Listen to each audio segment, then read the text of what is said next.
Looking for a college that feels like home and opens doors? Welcome to St. Cloud State, where Huskies come from all walks of life to chase big dreams. From small-town Minnesota to across the globe, SCSU is a place where everyone belongs. Whether you're into esports, student orgs, or cheering at D1 hockey games, there's always something happening on campus. And the best part? It's affordable, so you can focus on your future, not your finances. Come see it for yourself. Schedule your campus tour at St. Cloud State University, the home of the Huskies. Let's go Huskies!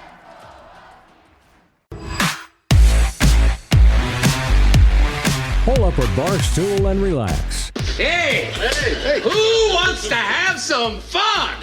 You've made it to Happy Hour with John Gaskins. Oh, no. Not again. Get ready for entertaining local and regional sports talk that will change your life. Or not. And by the way, when you're telling these little stories, here's a good idea. Have a point. It makes it so much more interesting for the listener. Here's your host, John Gaskins. Here's Johnny. Hello! Ah! I'm back, baby! I'm back! Welcome to Softball Today. I'm your host, John Gaskins. Cheers, come on. Here's Trent Singer and a happy softball toast to Lagunitas Hoppy Refresher. Non-alcoholic. They do sell great non-alcoholic drinks here at For the kids. At the Orion Pub. Yeah, for the 12-year-olds that like to come and pull up a stool here. At the Orion Pub in downtown Sioux Falls. It's Thirsty Thursday. Good to see you. Good to see you. Wow, no exotic T-shirts today. Just you Kansas City Chiefs sweatshirt. Free four. Yeah. 3-4. What? Rasheed Rice. Oh, okay. You didn't hear about the news? I did, yes. I did hear about the Rasheed Rice news, yeah. So I did, I'm just kind of, but all I got is a Canaries t-shirt. But this is new. This is Canaries merch. Hot team right now, man. Simple, not a Jabari Henry video They're game off today, shirt. right? Are they off today? No, man. They're playing all week. Are they still at home? They're still at home. They're still at home through Sunday. Go out, sfcanaries.com. Grand slam last night from Jabari. Yeah, that was something. My cousin took a really good Snapchat and then sends me a text message because I go to check my Snapchat to see if maybe he got the grand slam, and then I get a text message as I'm checking it from him saying that his dog, because it's Wagon Wednesday, knocked the phone out of his hands and he didn't get to save it. And then 20 minutes later, he just texted me back. I'm so pissed off right now. Well, did you know your cousin Scotty, who I've met here at the Orion and is just a wonderful young lad? He seat upgrade, right? He got the seat upgrade last night at the Canaries game. Who coaxed that? Was that you? No, I never coaxed the seat upgrade. I used to. I actually was in charge of that. Yes, like just going and randomly picking people in the upper bowl and then randomly. Yeah. Yes. No. I have integrity. But now, like, there's a thing because we're a grown-up operation where people sit in the big yellow chair when you walk into the front gate at the bird cage, and you take your picture, and then they tell you, send it to this, scan the code and send it, you can get a seat upgrade. Yeah. And so it's an actual, so Scotty did got it, it. I guess. He was, and he got to sit behind home plate from like the fourth inning on. That's where he got the grand slam, too. And right. The grand slam he didn't get. The grand slam. And Scotty happened to be. Well, okay. He happened to be videoing it though, which is what I thought was just hilarious. And then, because I wanted to see it, I really wanted to see the grand slam. And then anyway, and he was with his dog Bronson. We got on camera for me to introduce Scotty as the fan of the game, and not only did I only remember his name and not remember his wife's, who I had met with him 2 weeks ago, Kelsey, and had just told me twice what her name was. Yep. That I still forgot when I got on camera because I'm really good at my job. And then I forgot their dog's name because I was like, is it Brunson? What did he say? I asked him twice. Bronson. They told me, and then we go on, and I just have amnesia. But it was also, I was getting him mixed up with Jalen Brunson. Oh, you know, like we're in that time, man. We're in that time. There's a lot going on. That includes in our local sports scene here on a Thirsty Thursday from Orion Pub, because I open with Welcome to Softball Daily because we have never talked about so much softball in our lives. And it's fine. And it's, a bunch of big softball news this week. Very controversial. Robert Wagner gets fired at USD without even the mention of his name in the release of the announcement that there's going to be a change in leadership. I've got some new stuff on that. John Schimmel, the AD, has gotten back to me about this. I'll share what I'm able to share in a moment. And we're waiting to see who the next softball coach is going to be. Is it going to be Shannon Pivovar, whose big moment went viral in the big trip to Lincoln that Coyote softball just had for their best moment in school history? So we've tried to do our reporting. We've also done our opining. Matt Zimmer and I talked about it a lot yesterday, and so we'll move it forward today. But part of the discussion was, we don't know if Greta Melstead would take the job at USD, but you offer it to Augustana's how many time NSIC champion coach? 6 tournament, 8 regular season. Oh, my goodness. How many trips to the College World 14. Series? 14 to the NCAA tournament. Yep. In 20 4 years. to the College World Series. So just, obviously, Greta. Just a Sioux Falls institution. And she got a new head coaching job at the University of Minnesota, not the University of South Dakota. Their coach, Piper Ritter, was fired 13 days ago, and Minnesota had been kind of a Big Ten powerhouse. The previous 2 coaches had incredible records, but it did not go well for Piper. Just barely over 500 at a school that's used to winning, that was winning 73% of its games in the decade before she got there. The coach she replaced left for Ole Miss and is still there. So Minnesota wanted a softball upgrade, and they got it in Greta Melstead, and good for them. What a hire. There's a lot we can get to with this. But that's where I will start. She is a Minnesota native, Albert Lee. She went to college and played softball at Carleton, which is in the Twin Cities area, Division III. And so this is a homecoming of sorts for Greta Melstead. And when we chatted with her a year ago about her softball life and journey here on Happy Hour, she did admit she had passed up higher level jobs than the one she has to continue her D2 powerhouse at Augustana. And I asked her about, you guys almost went Division I. Mm-hmm. You wanted to go Division I. Well, how did you feel about that at the time? And she basically said, I'm a trooper. I'll follow along, but I would have missed competing for national championships. Mm-hmm. And I said, because I think you guys would have done pretty well in the Summit League the second you got there. And she did not dispute that. But she said that, she has stated Augustana partly because of that. And so she takes the job at the University of Minnesota today. It all makes sense. Like if Greta Melstead was going to leave, her perch is like the queen of northern softball. Yeah. Okay, not just the NSIC, but like North Country softball. This was it. It makes total sense. If she was ever going to leave Augie, it would be for this job. Certainly a job in the Big Ten. She wasn't going to just move to a mid-major because it's not that much better of a job than Augustana. But this is like the job for her. I haven't asked her if it is. Just you can assume. Fairly confident in my assumption that this was one of the few jobs she would actually, because now she gets to compete for Big Ten championships and therefore national championships at the highest level. 100%. And I'll take it a step further because I think we brought it up last week on Thursday. I just briefly touched on it. Her son, both of her sons are goalies. They play hockey here in Sioux Falls. Talk about a change of scenery for her sons and getting the opportunity to now play in a very hockey-centric place in Minnesota. And then on top of that, playing for a program where you will obviously be expected to compete for national championships. You're playing in the Big Ten. What an opportunity, man. And all the reaction I've seen on social media from Gophers fans has been just so positive. I think they're excited about this hire too, and as they should be. An outstanding coach and human, really, that they're bringing along. I'll make it no bias or not hide my bias at all in saying that she is literally maybe my favorite coach at Augie. I love getting the chance to just talk with her. She's just one of the more human coaches that you'll ever truly sit down with. And there's a lot of those at Augie. I'm not, knocking any of the other ones, but there's something about Greta. There's a charm there when you talk to her. I interviewed her for 15, 20 minutes for a story I did on Kiera Lubavitch last week. And then we talked for 30 to 45 minutes about her sons playing hockey. Yeah. It's just like that with her, right? And little did I know, there may have been some conversations certainly happening at that point, and probably hockey was on the mind for her. So an awesome opportunity.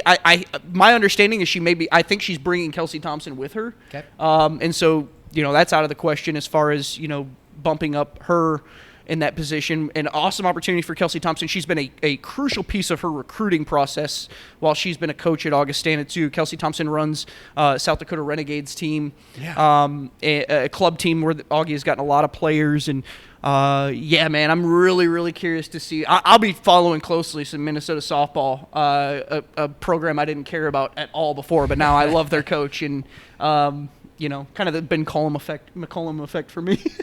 Well, the McCollum effect? Well, I kind of started following Iowa basketball when they hired Ben McCollum.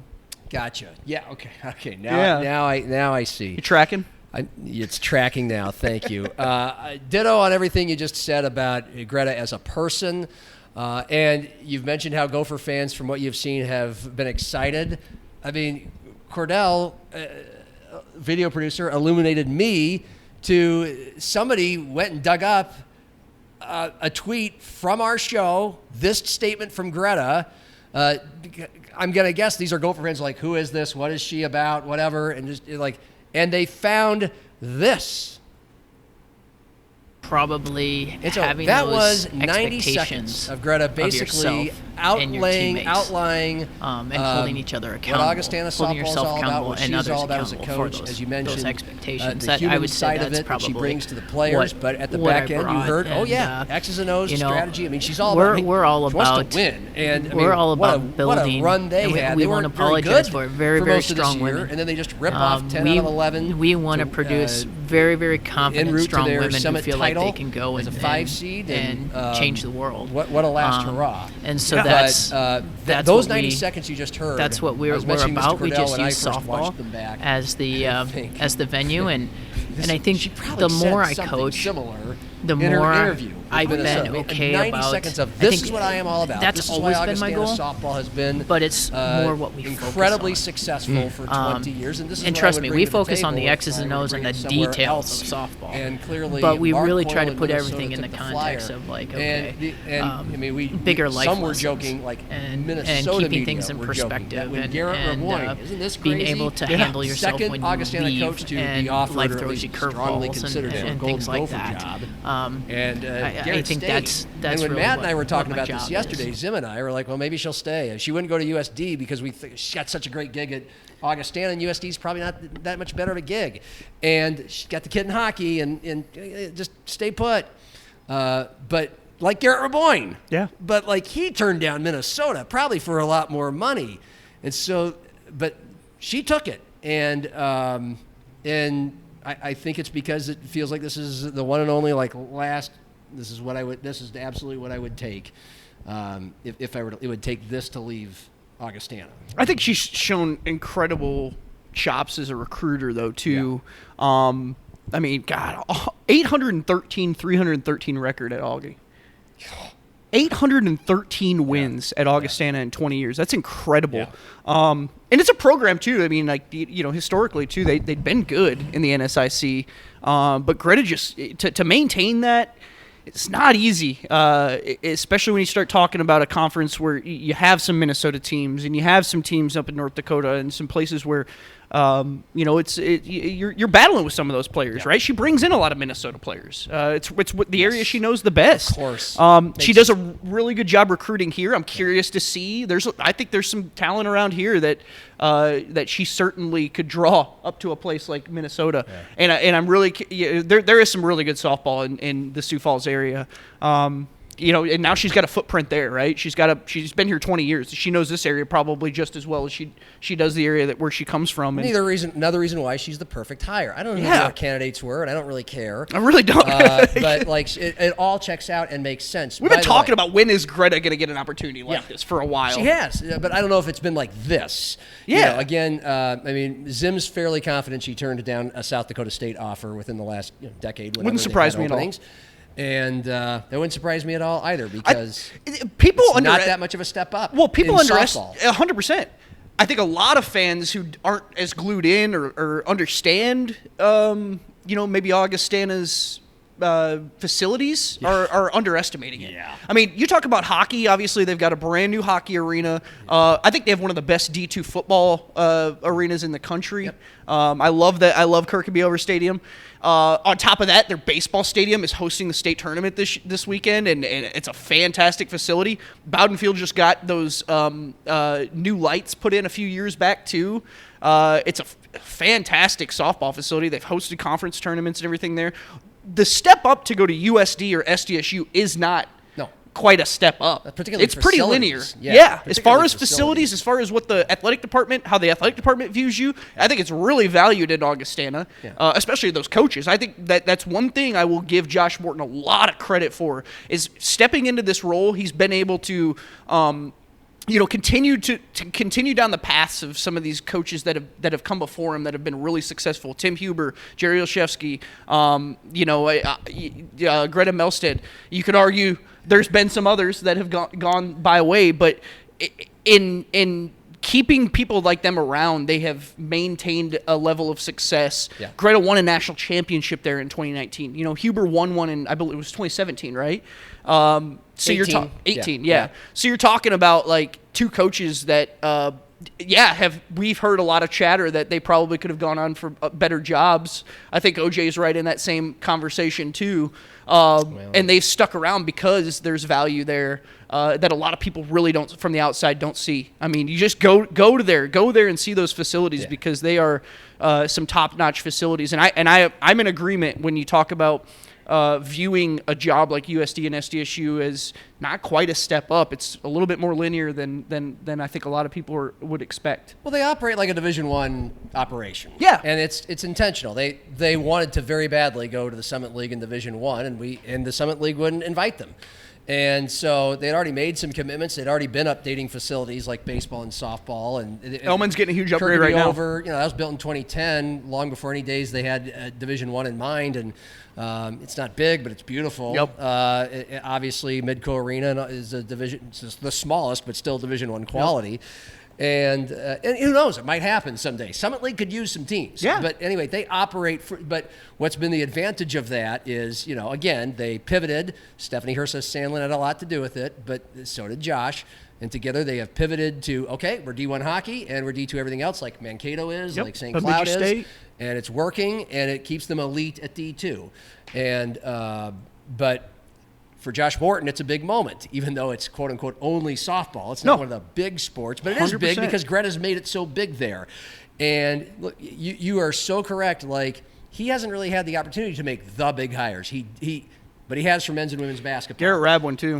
He hires Cody Schilling to replace a legend in Tom Billiter. So far, so good. I mean, Cody got his footing underneath, went 12-20, but then came right back and won 20. Second place in a really tough 14 whatever team league the NSIC is. So that's going well. Women's basketball totally whiffed on the replacement for Dave Krauth. And that went 1 year. It was a disaster. I felt bad for the lady because I played golf with her and she was wonderful and I got to be friends with her husband. But it was a bad hire, bad move. You move right on. And it's been an uphill climb for Nate Vogel, and we'll see what happens there. I think the jury is still out. Football, he hasn't had to make a decision because OJ's been there, continued to be successful, and they do what they need to do to keep him happy in there. But at Augie, softball is a high-profile sport because of the success of Greta. Yep. And so it'll be interesting to see what move he makes and where he goes. You've already answered the question. Like, the first person you would think of on staff is going with Greta to Minnesota. So likely. Likely. What I've hersed is Kelsey Thompson's likely following her to Minnesota. They're pretty tied together, and it's not surprising at all. I'm in full agreement. This is an era of college athletics where you can't sit around too much to try to, you got to act quick. You're talking about players potentially jumping, and they've been so good with player retention at Augie over the years. As far as the softball program, baseball programs have been pretty good with it too. but this is going to be a challenge now, and now Josh is going to have to act pretty quick to, I'd say find the right person here to fill some big shoes, man. Those are some big shoes from Greta Melstead. As I do so often, I interrupted my own sentence a few minutes ago, and no one remembers or cares, but I'll circle back to there was jokes about Garrett Raboyne turning down the Gopher job from Minnesota sports media because who would want to work for Mark Coyle? And you can Google Mark Coyle and you can go ahead and do that, but I don't think that's the reason he turned it down. No, those are just jokes. But obviously, Greta Melstead doesn't mind working for him because, again, you're going to a place that has had success in softball and went through 6 lean years. So guess what? She's probably well welcomed. And what were you snickering about? I just say they're very similar scenarios, vastly different opportunities. Interesting. The pressure isn't quite there for softball as it is in hockey. No. But I will say, I love the similarities you're striking, right? You got one coach here who was so content, but he's also only been here a few years and wants, he loves this place and wants truly to see what more he can get out of it. Yeah. And Greta's been here 20 years. So the scenario, right? They differ in that sense too. Greta's this opportunity for her, it's been a long time coming. We could talk circles around that, but I've been saying for probably 3 or 4 years since I've really been covering this team and this program closely. When is Greta Melstead going to get on the radar of some big programs? And here it is. Yeah. Well, you can get on the radar. It's another thing to get hired. Maybe she applied for the job that Piper Ritter got. Piper was an assistant for a very successful coach that moved on to Ole Miss. So 16-36 this past year. Mm-hmm. So there's work for Greta to do. And in this day and age, a lot of coach leaves. A lot of players are probably going to leave. But maybe they'll stick around for her. And she probably has an idea of who to bring with her, either from Augie or who she's already been trying to recruit to Augie. And the last point about this is you almost never see this hire, this day and age, this kind of hire from the big sports. You don't hire in Power 4, especially Big Ten, the biggest kind of most prestigious Power 4 league there is. They don't hire Division II coaches. No. They don't. I mean, even Ben McCollum had to go to Drake before he went to Iowa. Yep. Yeah, it only took a year because he went 31-4. Immediately proved it. But that is, to me, that's a thing. Ben McCollum is a perfect example of why I think coaches should be looking at the D2 level more. I think there's a lot of coaches that get passed up that don't get that opportunity. Yeah, but when you're athletic director and a president of a big university, you just can't. You used to be able to. You can't justify a D2 hire, even if it's the best person for it. Those coaches have to go somewhere first to prove it. Jimmy Rogers, all he needed to do was go 500 at Washington State, which is good at Washington State, to get the Iowa State job. There's examples like that all over the place. And in fact, McCollum, 1 year at Drake, a year after Darren DeVries, it was a year at West Virginia to get the Indiana job. Anyway, I buried the lead of our guest today. Eric Henderson's on the show today. Hey! Hendo! Maybe we'll have to re-record the opening. Just kidding. We have a thing called social media. We have a thing called social media where people will, find out Hendo's on the show. But I guess in softball, either in softball it's more common. I don't know. I don't really care. Has to be. Or Greta's has such an incredible resume as a D2 coach and knocked her interview out of the park so well. And the recruiting footprint, all that, Minnesota girl made so much sense that's maybe the rare time you're going to hire a Division II coach. But she gambled on not taking mid-major jobs to get this one, and it paid off. She just stayed and kept Augustana awesome. And just a hats off and thank you for your service, and we'll miss you. For sure. And we'll get her on the show at some point. When things have settled down over there. Now to mid-major softball and the USD situation. I've got some new information. There's only so much I can share, but I think I want to carry the conversation forward because there's so much vitriol, and when a coach leaves or is let go and there's mystery over it, and the university says very little about it, and you don't hear anything from the head coach after he releases a tweet, then. Now people start talking, and now people start accusing, and I've heard from both sides. And you go out to Happy Hour with John Gaskins on Twitter. You can see some responses as to people who think they know what's going on over there. And I'd love to get your reaction to all this. Any dots you've connected from your perspective? Well, I think the thing that really unsettles people is after you have a season like that. and you see a change of direction, you automatically assume that there's something behind the scenes that we're not truly seeing. So everybody already wants to go ahead and connect the dots. I think the reality is that a lot of times there is stuff that the common fan and the common person just doesn't know. Yes. And decisions are made, that reflect that. It is hard to evaluate because they just did put together this crazy run where they're 20-34 or whatever it was, and they win a game at the NCAA regional, which is not easy to do for a program, especially a program that comes in as a 4 seed like that. And you automatically just start kind of making your own assumptions of what's going on, and I think it's best left up to the people who are making these decisions to address it head on. Yeah. I mean, it truly is. And, a lot of times there's not the right time to say it, or when you're in the middle of a turnover or a change, you can't. I expect that we'll hear something from John Schimmel at some point, but, I trust that the decisions were made in the right interest of the players in the program. Yeah. So far, instant reactions on Twitter and by me on this show, by Zimmer yesterday, were everything you just said. They had the greatest run, the greatest season in school history, and what the F? Yeah. And then the man's name was not even mentioned, and he was not thanked for his service, 10 years to the school. Well-documented, under-facilitated, under-resourced program by both the previous administration and this one. Whether that's absolutely true or not, I don't want to go to the details, but it's not a hotball It's not a softball hotbed. By the way, non-alcoholic drink, and I didn't have any alcohol before this. It's a hotball soft bed out here. Tough place to win in a lot of sports, including softball. The nature of the size of the town, the weather in a spring sport, all that. Okay, and so he did the best he could, and he came. So we've gone through all that, like it just. Whoa, but the record wasn't great, and you have an athletic director, as we have documented, within a few months on the job.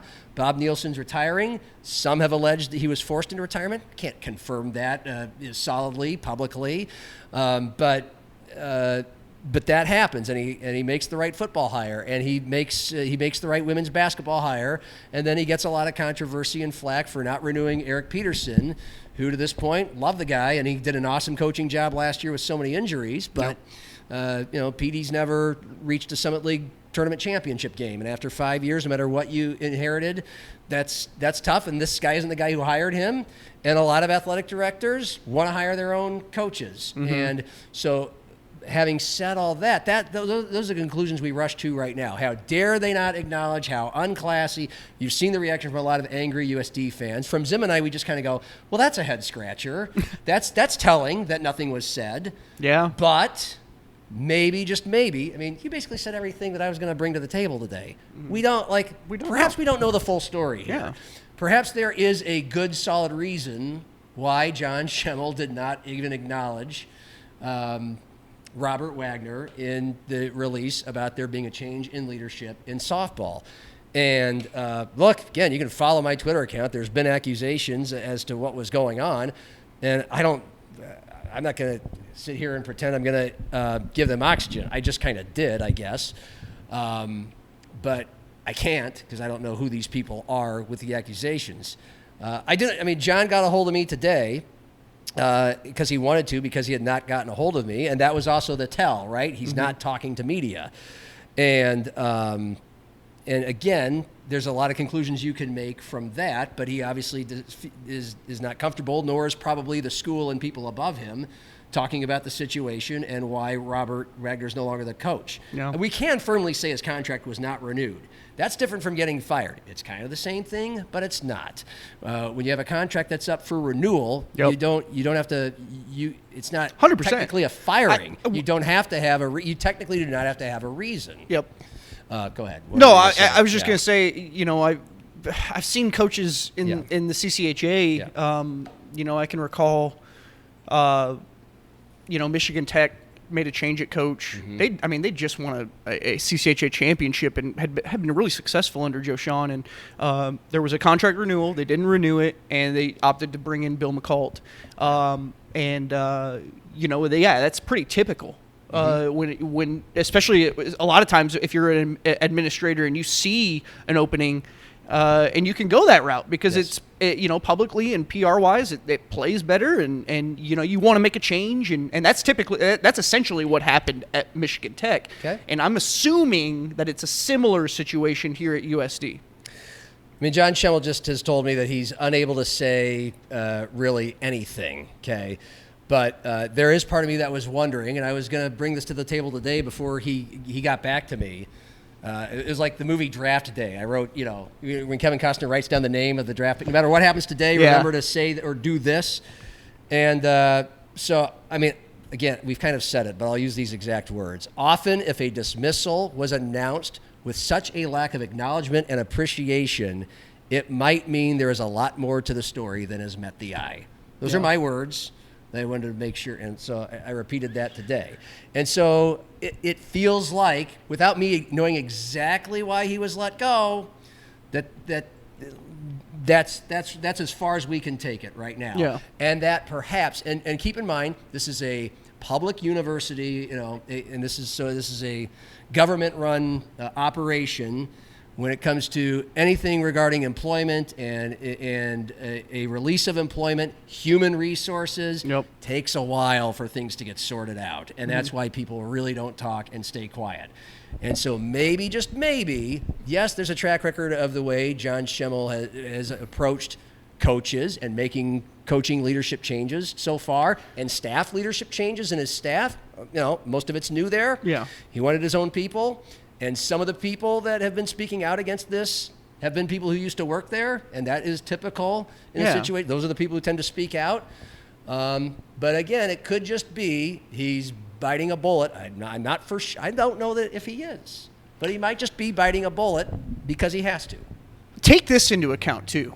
When a lot of times, you can say that's the way that Schemmel's acted in terms of, maybe wanting his own coaches in there, whatever. You can make your assumptions on why they have a different football coach, why they opted not to renew Hendo. And we all agree he operates aggressively. Well, we all agree that. My bigger point is why do do some ADs do that? Well, the reason they do that is, in my mind, it's to establish a level of loyalty within your athletic department, right? Okay. Is that fair to assume? I don't think that the difference in the softball head coach has any sway over that. You're talking, a lot of times when ADs do this, it's the bigger programs. It's football, it's basketball. It's the programs that you have the most fan interest in. There's not a ton of fan interest in softball at USD. There's some, but getting your own softball coach isn't giving yourself a better position as in your role as athletic director at USD. So I don't see any merit to the idea that John Schemmel wants to put his guy or his gal as the head coach at USD. There's no reason as to why that would be a thing. Yeah, it's not a highly paid position. Yeah. And also, a lot of money has been raised and thrown into the big sports at USD, like a lot of schools in America. Dakota Dome renovations, a new arena for basketball, new training facility for a lot of the athletes, and softball to a degree. It's gotten some refurbishments, enhancements, and Wagner was hopeful more would come. When he was on my show last week after winning the Summit League tournament, sounded like a guy that was planning on still being the USD softball coach for sure. His tweet about stepping away lended to he wanted to finish his career there. What I can tell you that I feel comfortable saying is this is a man who had just moved into a new house, whose wife just got a new job in town, and whose daughter is a star pitcher on the high school softball team there. So even though he was kind of getting up there in age, and it's been a guy who coached most of his career in the Pac-12 and was not used to these sort of adverse conditions and limited resources and slugged through winning about 40% of his games throughout his career before this lightning bolt the last 2 weeks. This was not a guy that had a foot out the door. Yeah. Okay. So whether this blindsided him, I don't know. The other thing to go off of is have there been players who have rushed to social media or in media at all who have rushed to defend him? And I can't say I've actively tried to seek out the social media accounts of his players. But by now, it'd probably be circulating. Like we would, if somebody, and that's not to say there's several players on the team. On any team, some players might like a coach, some might not like a coach. Yep. But you've gone through this, and I have, where at the college level, the players are made unavailable for comment when something like this happens. And so that's why it was very bizarre to you and to me on Monday that you were not able to talk to Robert Wagner or any of the players. Yeah, the players, my understanding, though, from Sports Information was that the players are gone. Yeah. And so they were made unavailable. Okay.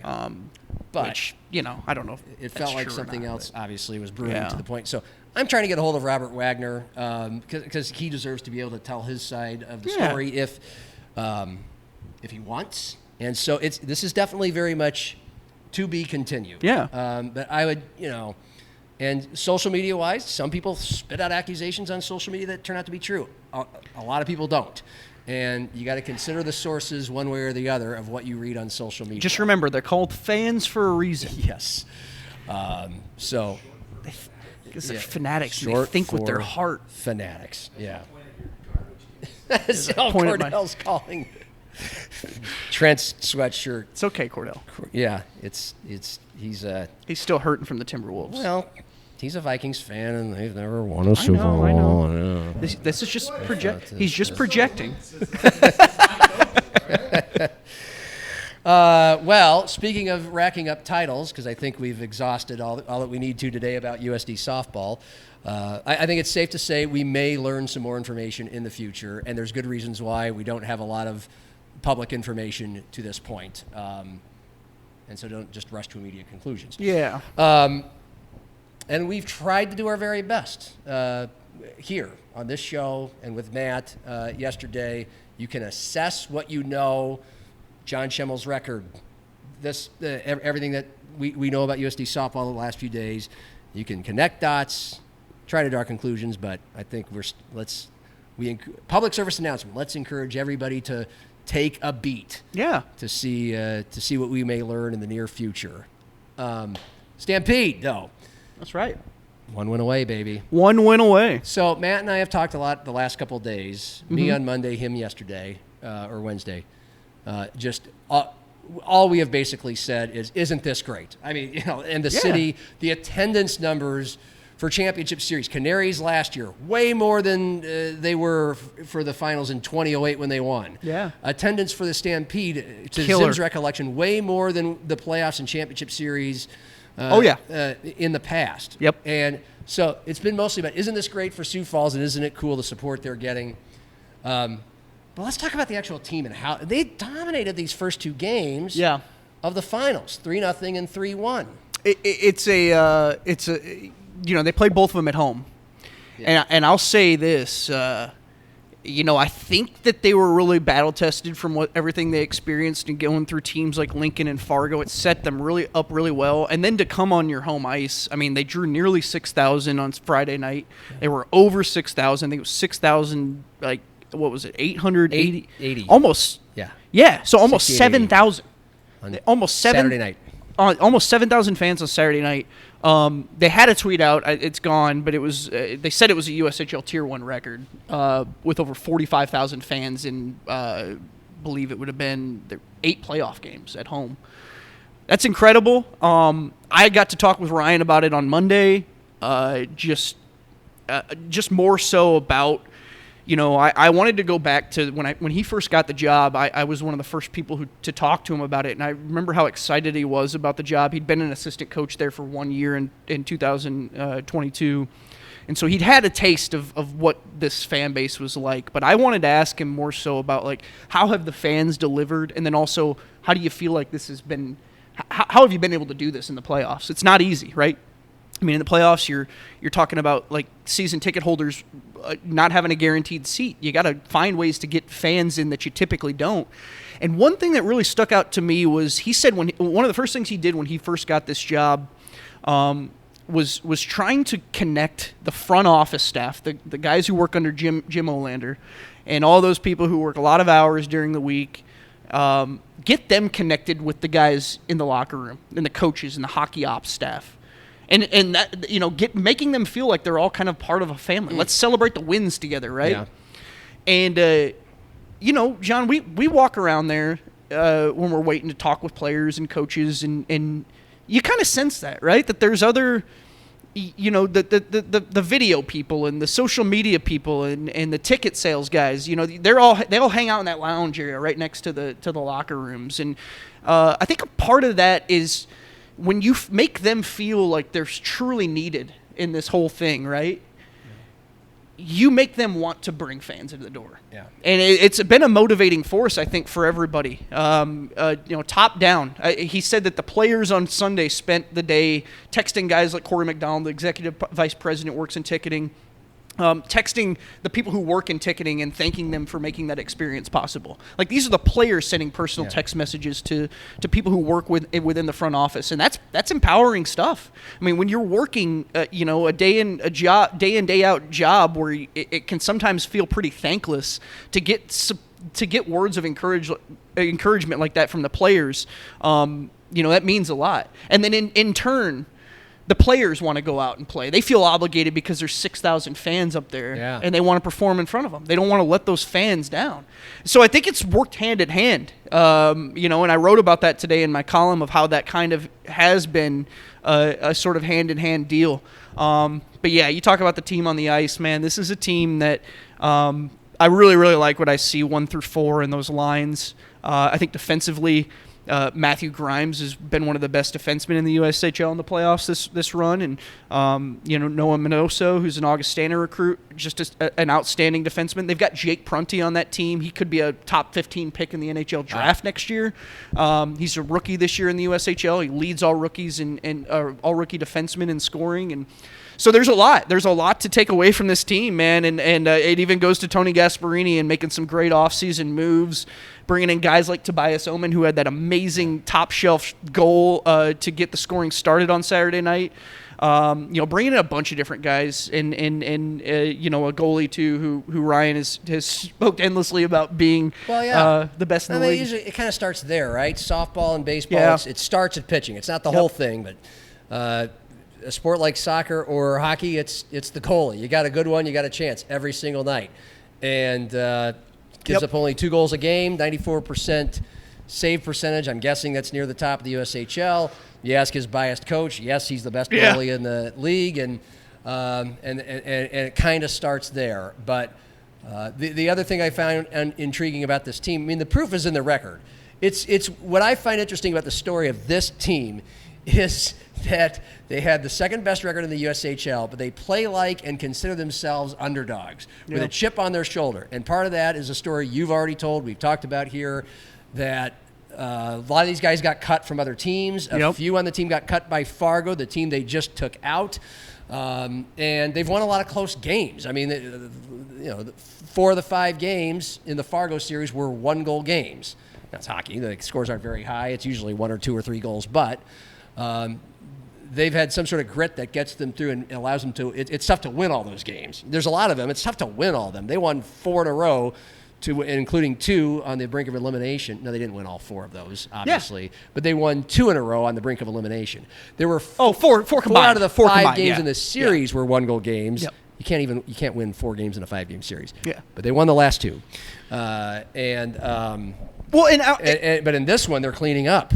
But it's like they're clearly through 2 games. Correct me if I'm wrong. This hasn't been puck luck. They've outscored Muskegon 6-1, and so. But I think even though the stats or the records shows they should be playing for a championship, we shouldn't be surprised that they've won 2 games with incredible home ice, and yet they still operate like they're underdogs, and to the point where, as we learned after the game on Saturday, for the first time all year. Yeah.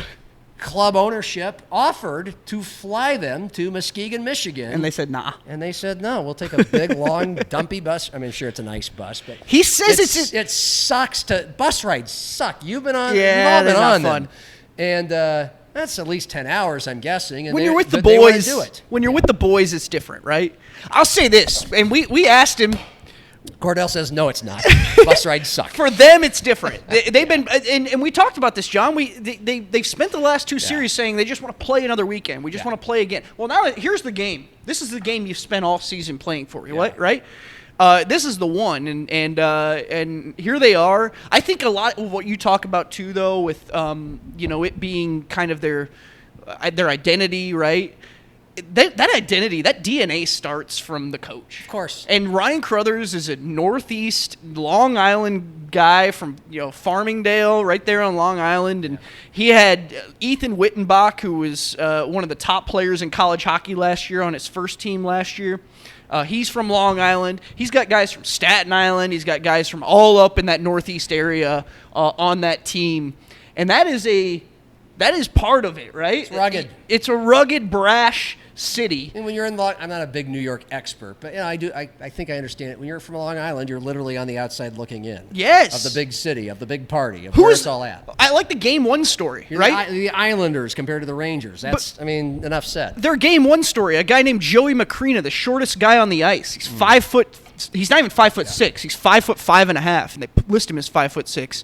He scores 2 goals in that game, and propels them to their first win to kind of get the thing started. And then he had the game winner the night before, Tuesday night before when they beat Fargo. He had the game winner late in the game. This guy's been hot. It's guys like him that are what this team is. Yeah. It's Thomas Zocco. It's J.J. Montero, who I couldn't interview a few weeks back because he had his mouth sewn shut because he broke his jaw, and he was still playing through it. It's like that kind of player, that they have truly embraced with this team. And so I'm pulling the hell out of him to win this thing because I think Ryan's an outstanding coach. He another guy too who, amidst all this stuff going on, I sent him a message on Monday or on Sunday night and say, hey, just want to get ahead of it. Can I chat with you early this week before you guys head out? He said, whenever you want to chat, Trent, you can always chat. Thank you for everything you do. Like, that's just kind of who he is. Yeah. Called him up, texted him Monday. He says, hit me up at 2.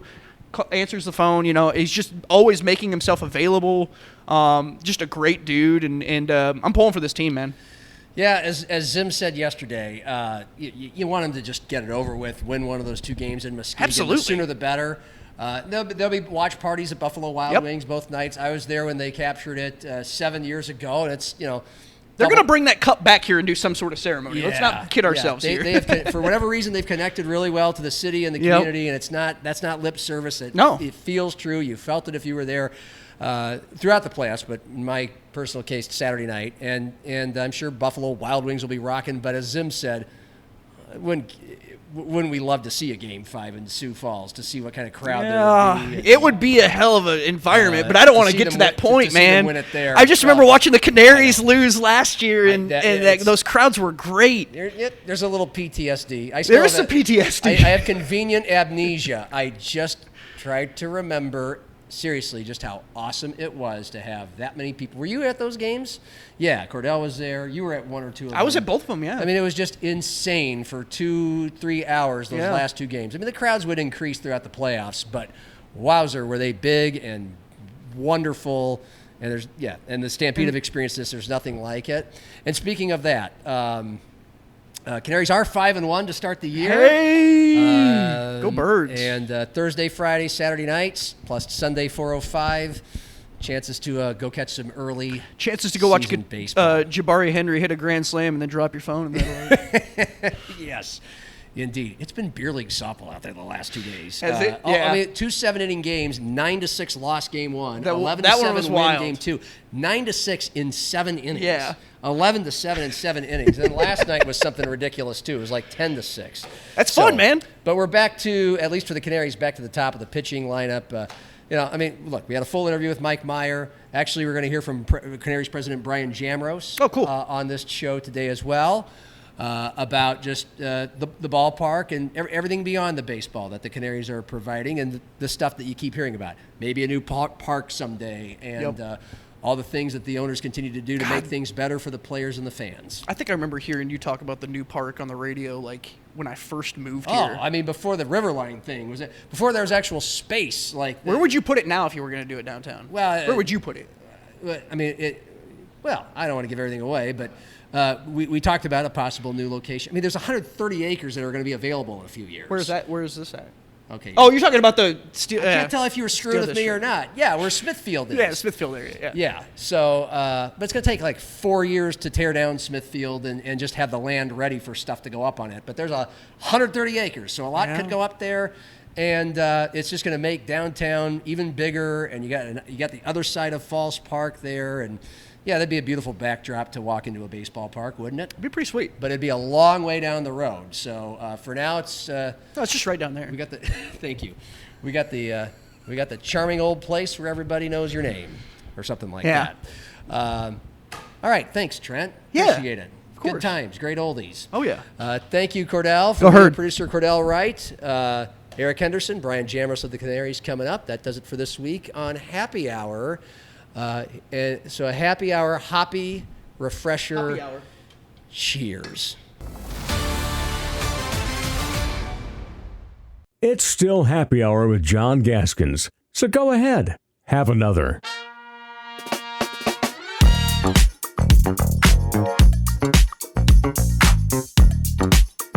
Well, as the old Michelob beer commercial from the 1990s used to say, some days are better than others. And when we get a chance to talk to Eric Henderson here on Happy Hour, those days are better than most others, with all due respect to most days and most guests.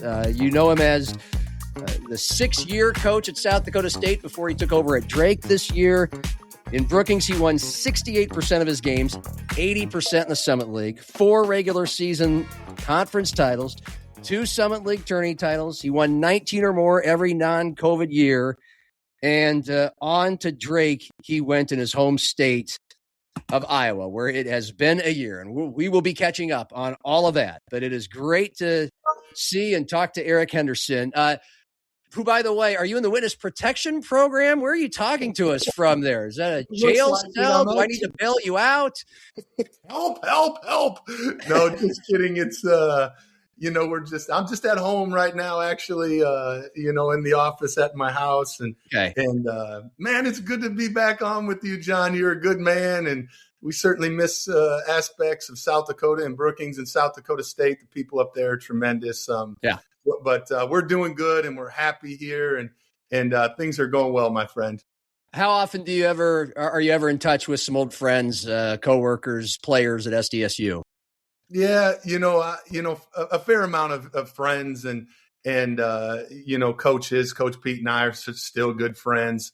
Obviously the players, you try to, not that you separate from them, but you want to make sure you keep your distance and make sure you respect that relationship. Yeah. With Coach Pete and their new staff. And so that certainly hasn't been as much as, probably I would have liked, but at the end of the day, you have to respect the situation, but there's so many good people there and we're certainly rooting from them from afar. That's for sure. Right. Do you remember the last time we saw each other, like physically, just like before this? I do. It was at that. Was that the pub? Hotel Alex Johnson. Rapid City. Hotel Alex Johnson. Yes. You got it, buddy. I was grabbing a sandwich actually with my wife, watching Griffin Goodberry, thinking he was going to be a jackrabbit. Yes. Yeah. You were in Patty O'Brien's, the restaurant grill downstairs. I was staying there. I don't know if were you staying at the hotel or you just happened to stop by? That's where you had lunch. No, that's where Alicia and I had lunch. We were out actually in Deadwood and making a little bit of a trip out of it. And then also watching Griffin and some of the other boys. And that's really how it happened. Right. Well, actually, I think you were, if I'm not mistaken, you were there to watch Blake Elwine. Because this was the double A's. And so anyway, I come down there dripping with sweat and and you're sitting in there. I'm going down there to order my lunch before I go call state tournament games. And you were like, what are you doing here? And I'm like, I live here. We do. Yeah. And I'm like, what are you doing here? I'm here to see Blake Elwine. And a few days later, you're off to Des Moines. And so that was obviously an interesting point in time. A lot of things moved fast. And, Drake needed a new head coach, and you had done really well at SDSU. So, since it's the first time we've talked since you've last been the Jackrabbit coach, take us back to that time and, what goes on? You got a call, you have a decision to make, and how'd you walk through it? Yeah, it's it doesn't seem like that long ago, to be honest with you, John. Things go so fast and stuff, but it really does work very fast. And it, just to keep things simple, you get reached out to and I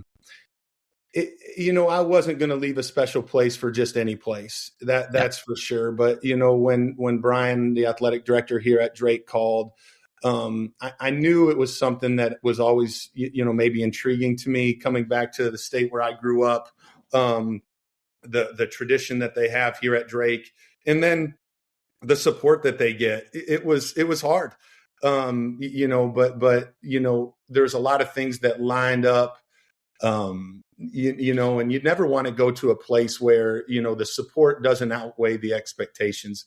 I felt like that was true at Drake. Playing in the Missouri Valley Conference was something that really, really was exciting and intriguing to me as well.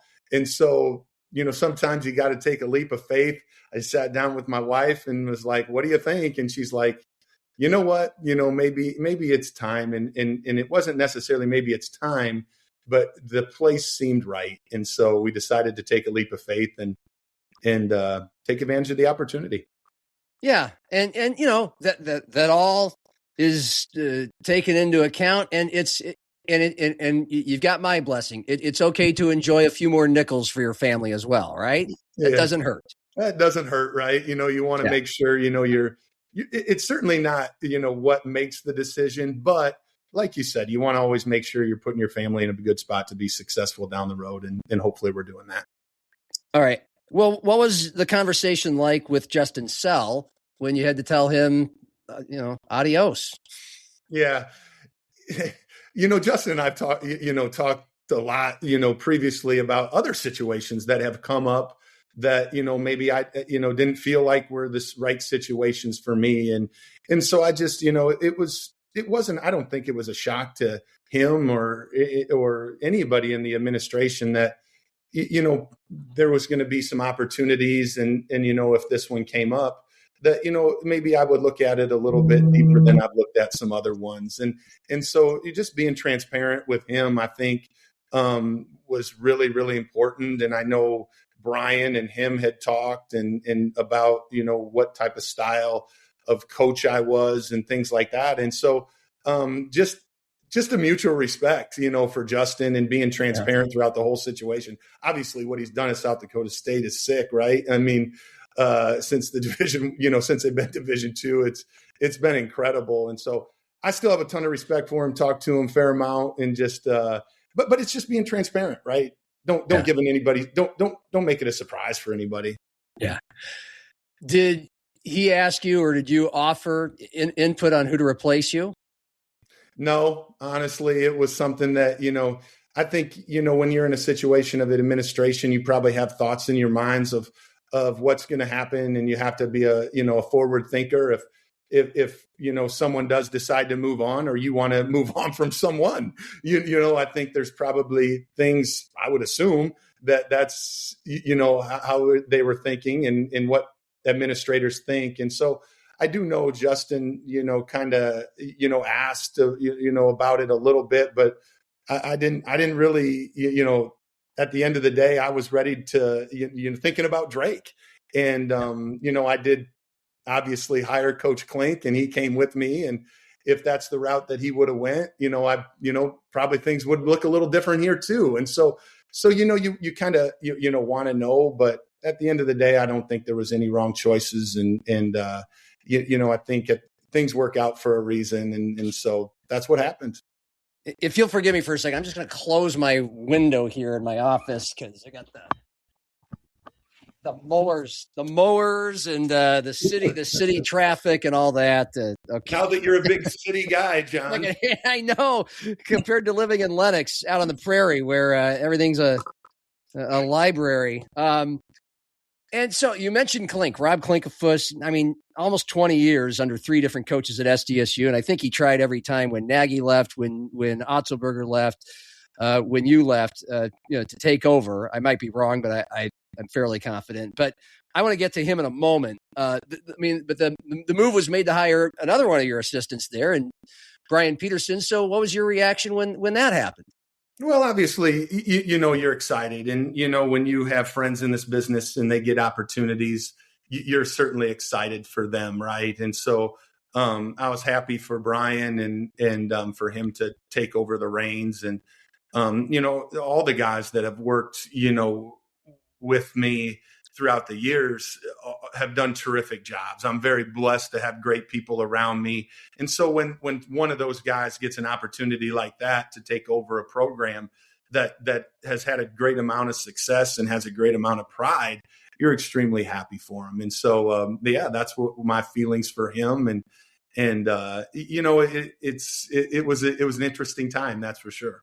What were his strengths as an assistant, that you felt could make him a good head coach? I know he had been a head coach and had won a national championship as a junior college coach in Iowa. But, since we didn't get it or didn't really talk to you about that when it happened, you obviously could offer some great insight into what led to Justin making that decision to put him forward as the head coach. Yeah, I think, everybody's a little bit different. Everybody has different, qualities that make them, ready for that job, or maybe the right fit at that time for the job. And when I look at Brian, he's got a great attention to detail. He's very organized. His work ethic is extremely strong. He loves to, spend time with the guys and help develop their game.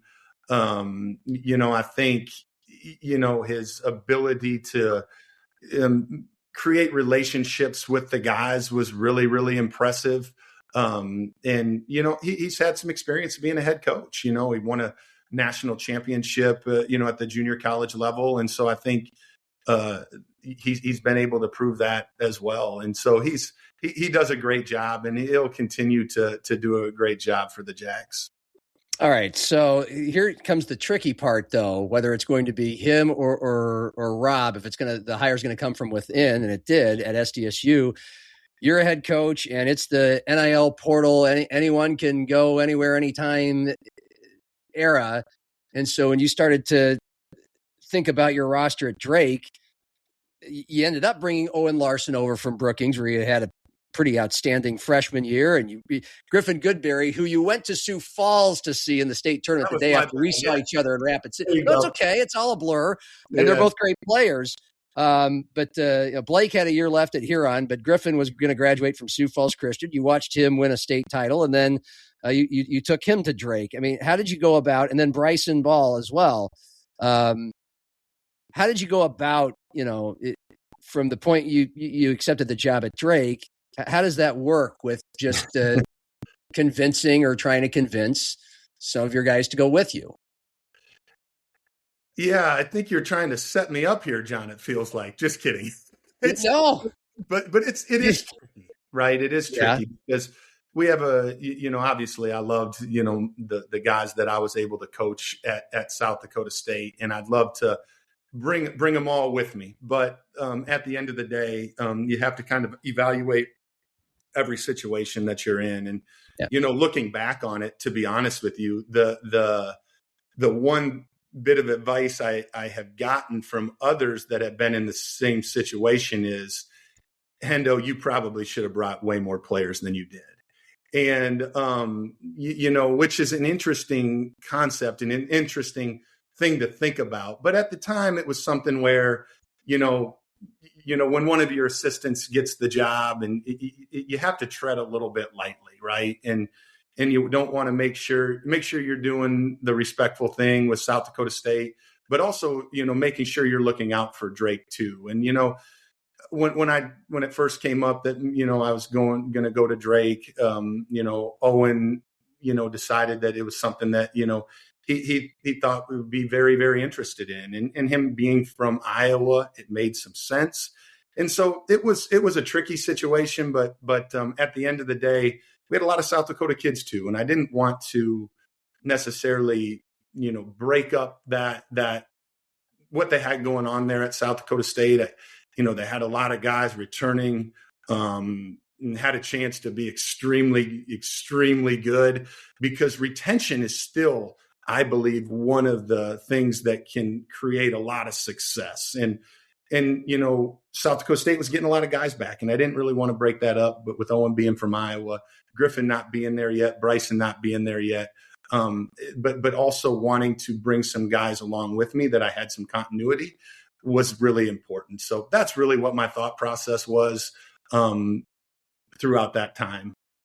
Yeah, I mean, it's nothing unusual when a head coach takes over a new role. And with all that said, what you're saying is, I mean, you felt you had a belief that there were more Jackrabbits that certainly could play in the Missouri Valley Conference, be competitive, and help you win games at Drake. I mean, so you kind of answered a question I was going to ask you, but I'll still ask, like, after a year of it, how would you compare the level of play, the style of play, going from the Summit League to the Mo Valley?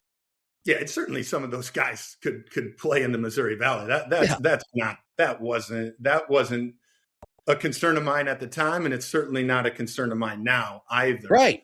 But when you compare the leagues, there's certainly a difference. I think athletically, I think physically, the style of play. I think defensively, the Missouri Valley Conference is probably better overall, more physical, more athletic.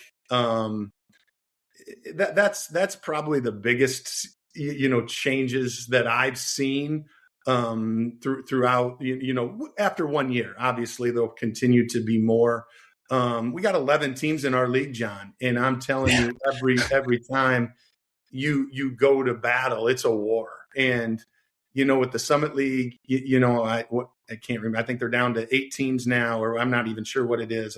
With Denver leaving 9, yeah, it is. I think it's down to 8 teams, and so you really only play 14, league games, which is a challenge at that level because you have to find so many non-conference games. And where our league, we're playing 20 conference games, and it takes a big toll on our guys. And so that's probably some of the biggest differences that I've seen in my short time, being in bowl.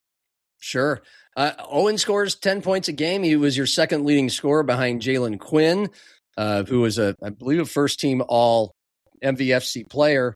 And, before we get to the season and Drake overall, how well, obviously the stats say it, did Owen acclimate to that? I mean, how would you describe his first year at Drake?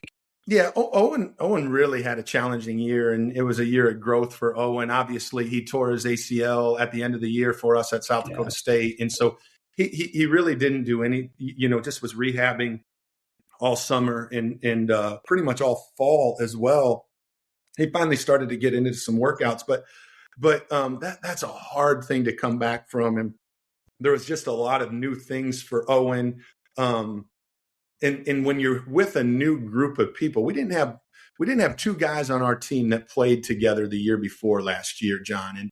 And so that made it really challenging. And when Owen got put back into the mix in mid-December, it threw another curveball in for our team and also for Owen too, and so it was a really unique and challenging time for our team. But Owen, had some ups and downs, but I'll tell you what, the amount of growth I seen from him at the end of the year, I'm so excited for him to be moving forward, and having his second year in our program will be a huge deal for him. You saw what he could do at South Dakota State his freshman year. He was never really healthy, and I think that mind game that injury was playing on him really affected his year as well. And it's been nice to see him get past that and really he's moving better. His mind's in a better spot. I'm super stoked for Owen, going into his second year for the Bulldogs. Yeah, Griffin got in every game, it looks like, sparingly. What kind of things do you think he has in store for this upcoming season?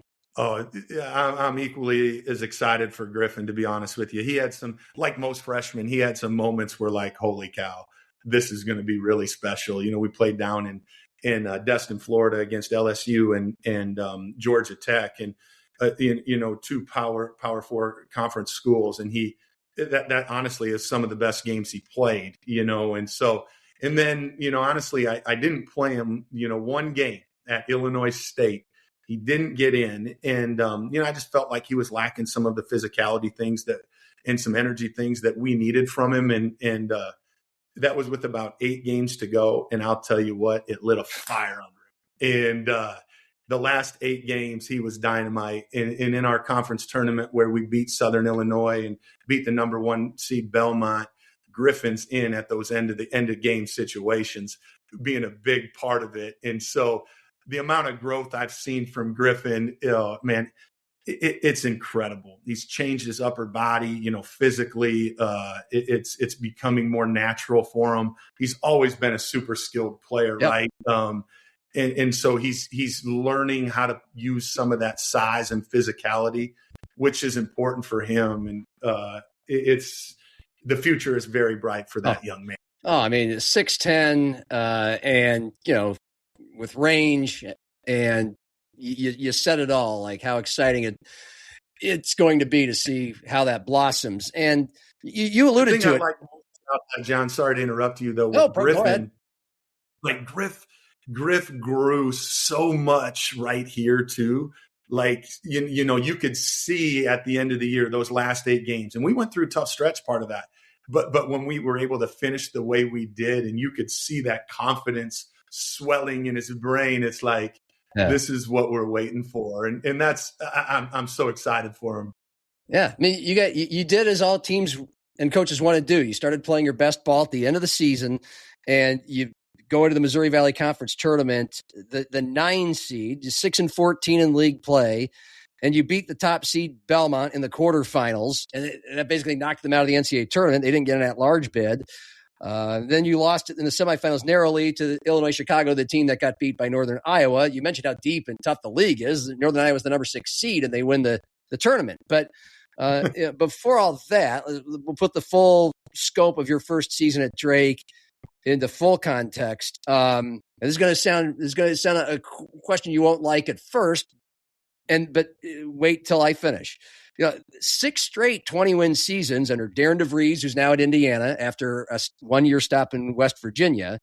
And in that 1 year, Ben McCollum came in, obviously, so many national titles at Northwest Missouri State, crushes it, wins 31 games, and goes to Iowa. Don't have to remind me they went to the Elite 8. The Sweet 16 loss kind of hurts. 3 straight NCAA tournament bursts between those two guys, 6 straight 20-win seasons. And you come in, it's 14-20. That's obviously rough, but you've given some context already, the kinds of hurdles, the kinds of things you were working with. I mean, and then a great finish that obviously shed some encouraging light going forward. But explain, from your point of view, just what the challenges were and what this season was like. Yeah. I'm not really into making excuses, that, John, but when we got the job, we had to put a full roster together. And so we did that to our best of ability and really full roster, like from scratch. Yeah, basically from scratch. We had one guy that played that came back, right? Which was fine. You understand a lot of those guys on Ben's team at Iowa were at Drake last year, right? And no wonder why they won 31 games. Yeah. But as challenging as that was, it was also enjoyable, right? But when you go through that experience, you're certainly probably going to make mistakes like we all do, and we did. And so I think being able to recognize that, learn from that situations. And I'll put it into a little bit of context. Last year, we brought 9 guys in from the portal. And this year, we brought in 3 guys. And so for us, it was really, really important that we retained the guys on our roster that we felt like fit what we're trying to accomplish here at Drake. And so we did that. We kept 6 guys that we really felt like were great fits. And then, we wanted to supplement that with guys in the transfer portal. And last year, we really focused on guys that we felt like, had potential, had promise, had, a high ceiling type of stuff. And we really didn't bring in a lot of guys that had experience or guys that necessarily came from programs that won at a very, very high level. And so those are some of the things that, hey, you'll live and learn, right? And so you take a look at what you did your first year. You take a look at what worked. You take a look at, hey, maybe we need to think about this. And so when we went to the transfer portal this year, we were going to make sure we focused on experience. We were going to make sure we were focused on competitive character. And we were going to bring in guys that we felt were coming from programs that knew what it takes to win at a high level. And we feel like we hit a home run with all of those guys. And to only have to do it with 3 guys instead of 9 guys, that makes it a little bit easier too, right? And I think you can dive in a little bit deeper to each situation a little bit more. And that's really the exciting thing. But our first year, we went through some very, very tough stretches. One of the things that, probably disappoints me the most is I was never able to get this group over the hump. We were close so many times, but we just didn't do a great job of finishing situations. We didn't finish games very well, which at South Dakota State we did at a very high level, and so that part was, to me, was very, very, I didn't feel good. I didn't do a good job of getting them over the hump. The other thing that we talk a lot about is I think we lost 9 home games. And I don't know if I lost 9 home games at South Dakota State over the 6 years total. And probably didn't. Yeah, I don't think I did.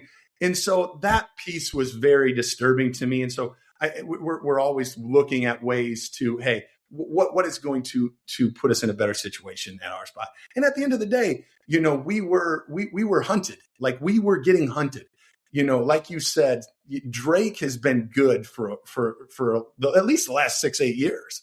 They've really put together a stretch, and you kind of forget that guys want to rip your throat out, and they don't recognize that it ain't the same guys.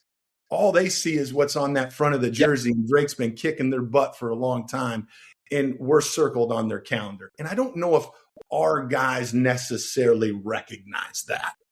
Yeah. Well, most of them were new to of helping them recognize that.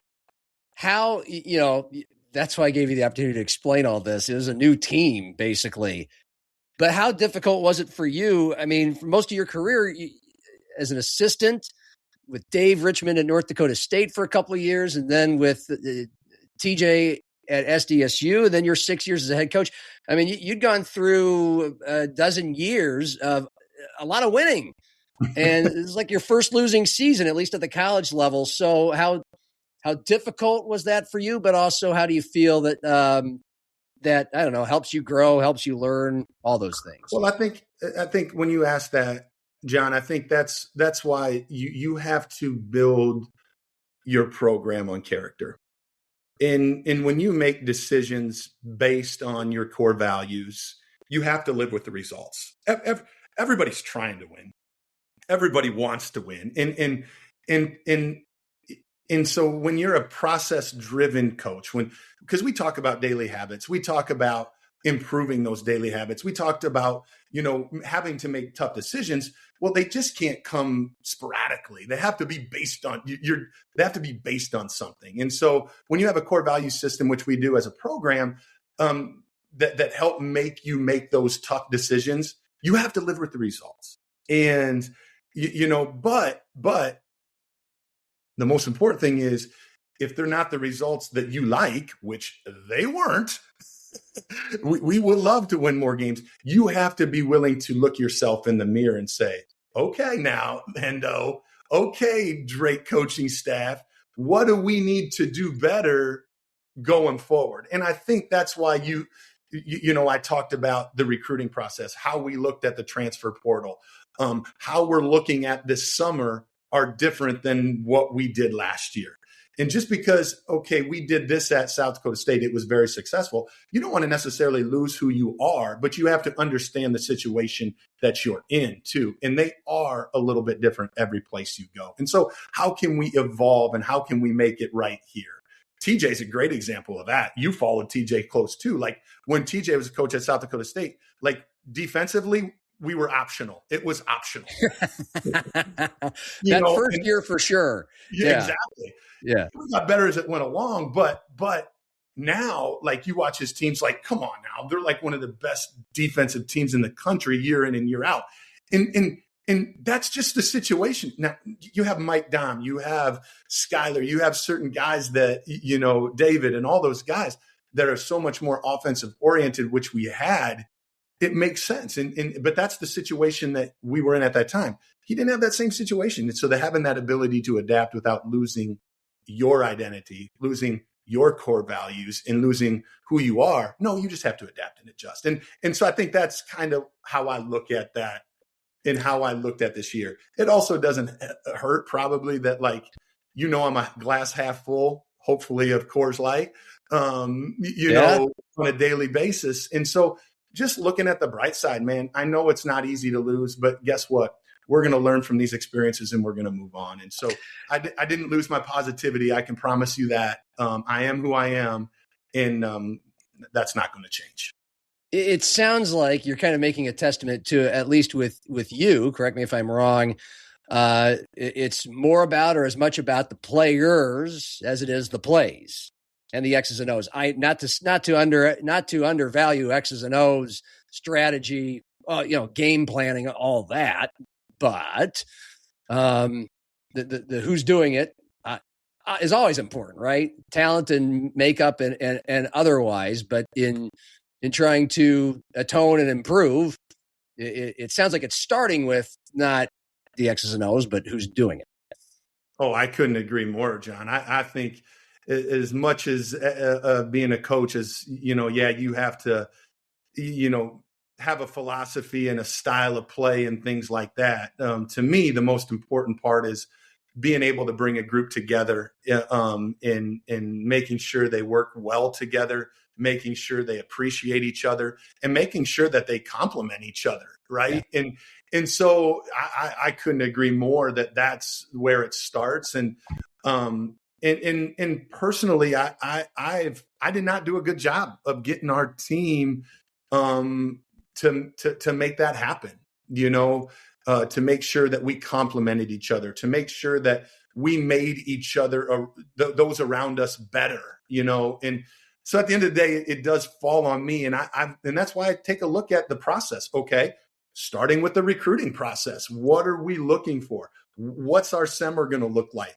How are we going to adapt to make sure that this team, the Bulldogs of 2026 and 27 are connected? They do complement each other. We had great kids in our program. They loved each other, but we just couldn't get it together on the floor, and we didn't complement each other. And at the end of the day, that's what I love to do, and I didn't do a very good job of that this year. Yeah, well, I love it. You started kind of this whole passage of the conversation with you don't want to make excuses, and I appreciate you being willing to open the vein and explain your self-analysis. But I was going to go somewhere with that. Very good. And I just completely lost my train of thought mid-thought. But, here it was. This is a place that, yes, was used to winning a lot. The 6 straight 20-win seasons, and the last 2 coaches got jobs in the Big Ten. And the coach that kind of got it rolling was Nico Medved. He was 500 his 1 year at Drake. Now he's in the Big Ten at Minnesota. But before that, there were a lot of years of struggling at Drake. And so a fan base, at least the ones who've been around for a while, they've seen the losing, they've seen the winning. I'm curious. It sounds like you're willing to talk about your own head coaching mistakes and what you'll learn from. How were you and things received once things were not going swimmingly? Did people understand the context of what you were up against? Did you hear about it from fans? Were they patient? I'm curious. I honestly, I don't even really pay attention to that, to be honest with you. Like, okay. when we're in the moment, honestly, our supporters have been great, to be honest. I think they had a great understanding of the situation that we were in. They've had a great amount of success. But that's why I feel like, to be honest, John, you can't totally judge. You can't totally evaluate on wins and losses alone. You have to be able to look at a situation. Hey, what did we do well? Because we did many things very, very well. It was just, one of the things that we get judged on the most was not up to standard. And I'm not afraid to admit that. You've been with me you've known me a long time. I'm not about excuses. I'm never going to blame players. To me, it all starts at the top, and you have to evaluate that. But as far as a fan base, I mean, we've got some incredible fans, just like South Dakota State, and they're used to winning. They showed up every day. Fortunately, I'm Catholic, and for Lent, I gave up social media. So I didn't have to really worry about that, John. It worked out great because I'm sure there was things on social media saying, what in the hell is going on? I'm sure. But you know what? If I spent my time worrying about that, man, I think I'd be wasting my energy on the wrong things, brother. Right. And I didn't just mean social media. We know that can be a total sewer. I also mean in person, but I had no issues like that. You're such a nice, approachable guy. It's hard to approach you and complain. It's a great asset of yours, but you bring up your Catholicism just gives me just a crack to quote Tim Miles when he was hired as Nebraska's head coach. So take a drink, everybody, happy hour listeners. Here's your Nebraska drink. But he was asked who his motivators were, or his inspirations. And he said, I'm Catholic. I am fueled by fear, worry, and doubt. Now, doesn't quite seem to be you, but I just thought you'd appreciate that. I do like that, but yeah. That's our Tim Miles for us. So, you've already talked about your own specific challenges of coaching in the NIL and portal era, and you went through a lot of that as you took the job, new roster, and as you go into this year, more retention. It's difficult, and a lot of people, when we have these conversations about the Summit League, but also mid-majors in general, anybody who's not in the Power Four doesn't have zillions of NIL dollars. That it just must be madness, if not misery, at least roster retention, or when it comes to coaching in the mid-majors now, because you're going to likely lose your best players all the time. And it's a constant revolving door in the Summit League. If you're on the All-Summit League team, you get your payday somewhere else, and we're all happy for you. But fans get a little disenfranchised by it. But they say, God, it must be, well, you're a positive guy, and you're a mid-major coach. So you tell me. It's obviously different, and it's harder to retain a roster than it was a few years ago. But what is it like for you? How do you handle that? Yeah, at the end of the day, you can look at it a lot of different ways. I think you probably know how I'm going to answer this question. Like I get into this deal. I'm an educator at heart. You know that. I want to help our young guys achieve their goals and dreams. And if we're able to do that at Drake, and they get degrees here at Drake, which is an incredible academic institution, there's a lot of value in that. And I think having the legacy factor is really, really cool. But there's many times, these young people feel like that they can achieve their goals and dreams better somewhere else. And part of that is financially. And you can't judge somebody on what they believe can help them be better, whether it's money, whether it's a situation, whatever. And so when we do lose kids, it certainly stings and it doesn't feel good. And you need to have conversations, some honest conversations with young people about, hey, what is your best route? And if you trusted me at one point in your life, do you still?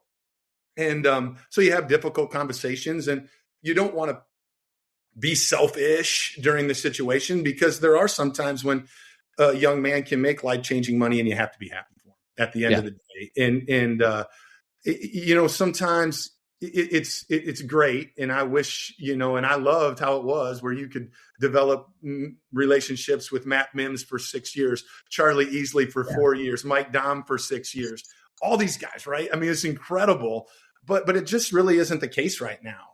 But that doesn't mean my relationship with Baylor Shireman's any different than it is with Matt Mims. I love both of those guys, right? And so when those guys go on and achieve great things, you still wish them well. Yeah. None of you are particularly comfortable talking about NIL money and situation, but how would you characterize that at Drake, since it's always a piece of roster building and retaining? Well, I think part of it is too. I mean, I think you can look at South Dakota State. When I was at South Dakota State, we paid one player. That's it. Throughout my whole time at Drake, we only paid one guy, and that was Oscar Clough. And I think it really opens your eyes. And I think, and I don't know if it was just me leaving, but when the situation changes, I do feel like there's an opportunity for growth. And I know South Dakota State is much more active. Similarly, when Jimmy left, right? I know they're much more active and much more willing to pay players now. And they do at a much more higher level than probably what was going to happen if I stayed. And so it's sometimes it's a good thing, right? And you're able to grow in areas when there is change. And I think that happened at South Dakota State. But likewise at Drake, I know our budget at Drake was more when I got the job than when Ben got the job, right? Or what Darren had. And so I just feel like, that is kind of natural. We're very competitive at Drake, as far as the NIL goes, relative to the Missouri Valley Conference, not relative to college sports, but relative to the Missouri Valley, which is what you want to be. That's what you need. Yeah. And fill in the blanks. I mean, to you, what's an ideal situation? You've lived in the old era where there wasn't NIL, where there just was scholarships. You're competing with kids for scholarships, and now it's completely swung the other way. And you clearly are in my opinion, the correct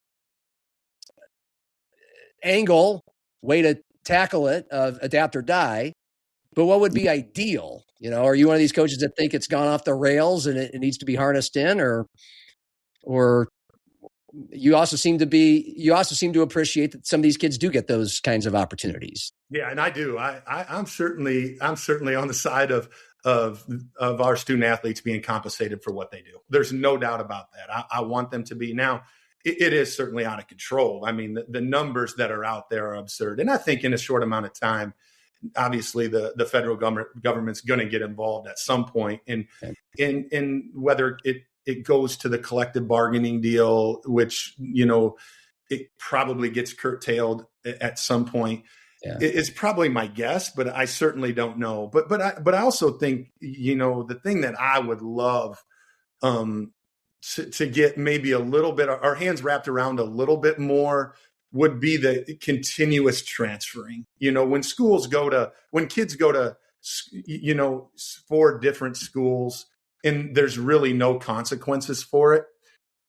I have a little bit of a struggle with that. Like I would love to see, if a kid wants to leave, they can have a one-time transfer.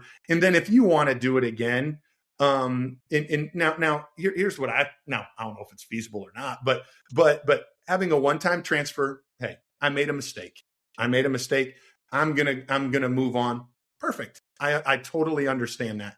But then if you want to do it again, you have to be at that school, the previous school 2 years, because I don't want every young man, just because it's not the perfect situation, to get up and run and leave, because life's not about that. You're going to face adversity. You're going to face things that are not ideal, and you have to find a way to make it work. Right. And so to help teach young people that, I think that helps. And then if you want, but if you want to, you have to sit a year. And so I do think there's some things that you can do and put into place that can curtail some of that. But that's just me. But I do think that they should be compensated at least to a point. But I'd really like us to look at the transfers, and especially those young people that go to 4 schools in 4 years. That's not good for them academically. And personally, I don't think it's good for them socially. And I don't think it's good for character building. Yeah. We're about to land the plane. I only have one, maybe 2 more questions along these lines. And one of them is, explain in your best terms. I'm giving you a little quiz here, pop quiz. Explain what the proposed 5 for 5 rule is, because it sounds like it's some of the things you're talking about that would be nice. And how you feel about it. Yeah, I have a little bit of mixed emotions on it. I don't know really how much it's going to help as far as, controlling the massive amount of money that's probably getting a little bit out of control. I don't think it really affects that very much. And I'm not sure it really affects, the multiple transfers. But what it does really probably affects more than anything is the European players that are coming over here with the age limits and the 5 for 5 deals. I think there's some tricky things about it. For example, one situation that I don't know how they'll handle is if a young man going into his 5th year, unfortunately has a season-ending injury during the summer before his 5th year, he's just out of his last year and he'll never get to play college basketball again. That'd be pretty hard to swallow. So there's situations that I just, I think they have to think through a little bit, which I'm sure they will and things like that. But I'm not sure it's a perfect plan, but I do think it does curtail some of, and mostly the European players that are coming over and controlling that a little bit with the age limits. All right. Hey, we can't leave without a good story, because you brought up some of the guys you got to coach at SDSU. You brought up Mike Dahm, and I'm sure that a cool story, a funny story, a winning story. I don't care. A huddle, a practice, whatever that makes you smile and laugh. I guess I'll pick Mike Dahm for this one, since he was such a key player in SDSU history. Yeah. Story time with Hendo. Yeah, there's a lot. Mike was one of the all-time greats, obviously, because the way he played, but his personality was just dynamite. And I'll never forget. I mean, I worked with the bigs a lot, and I literally would rebound for Mike, and I was just like a wing. Just I would sit under the basket, and really it would just be like a lever, boom, boom.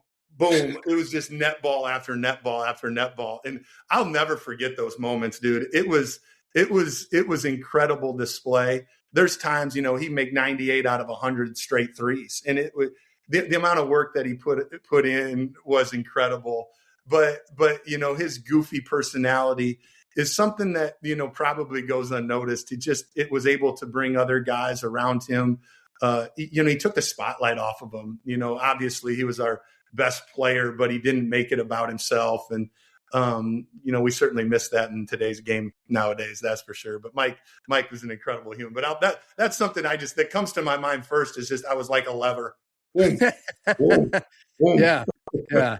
What's a goofy story? What makes you remember what's an example of that? His goofiness. He had a lot of goofy character traits. Him and Reed would just, they would put on a show once in a while. I'm trying to think who he would, Napoleon Dynamite or something like that. I don't even know, but those guys were wild. Okay. I've, Reed gets good courtside seats for Jackrabbit games at the Summit League tournament. And let me tell you, he lets his commentary be known, and he is having a good. He's a Jackrabbit through and through. He's a homer. Yeah. He's having a good time. The guys on the headsets calling the game are getting some extra commentary over there from Reed. You can pick that up. I'll go back to one more topic of the day. NCAA tournament expansion to 76. It seems like something that could help mid-majors, but some mid-major types, coaches or media have said, it kind of seems like fool's gold. Where do you come out on it? Yeah, it's certainly, there's a chance of fool's gold for our level, but You know what? I'm hopeful. You know, in our league, you know, in which we're consistently been the eighth, ninth best league in college basketball, and so we've been on the doorstep, John, of getting two teams in. You know, obviously with Indiana State a couple years ago, and Drake, if they wouldn't have won the NCAA tournament 2 years ago, would they have been in? And honestly, I think if the expansion would have happened, you know, those 2 years, it would have been a no-brainer. And so I do think there are situations that it really helps. And, you know, when we're so close in the Missouri Valley Conference, I'm very, very hopeful. It's not easy, but at the end of the day, our league has some scheduling things in place that tries to put us in those situations and try to get some of those quad 1, quad 2 games, and they require us to do it. And so if we all can stay committed to that, I think we're closer than we think. And I'm sure hopeful that we can be a 2-bid league here very soon. Oh, yeah. Or maybe those opening round games, which maybe they'll be in Sioux Falls. We're putting in a bid for those. That'd be an interesting twist. It's a great sports town. You know that, buddy. That'd be an interesting twist to have Hendo and Drake coming to Sioux Falls for NCAA tournament games. Man, as long as I don't play TJ again, that kind of stunk. Well, that probably wouldn't happen in a play-in game, although you never know. I'll circle back to Clink. I said I wanted to bring it up. How give South Dakota State fans, I think the ones that are, you know, have known the program really well for a long time, know the answer to this, but what he means to just as meant to you as an assistant in his time at SDSU and his 1 year at Drake, you know, just the strengths and personality he brings to the table.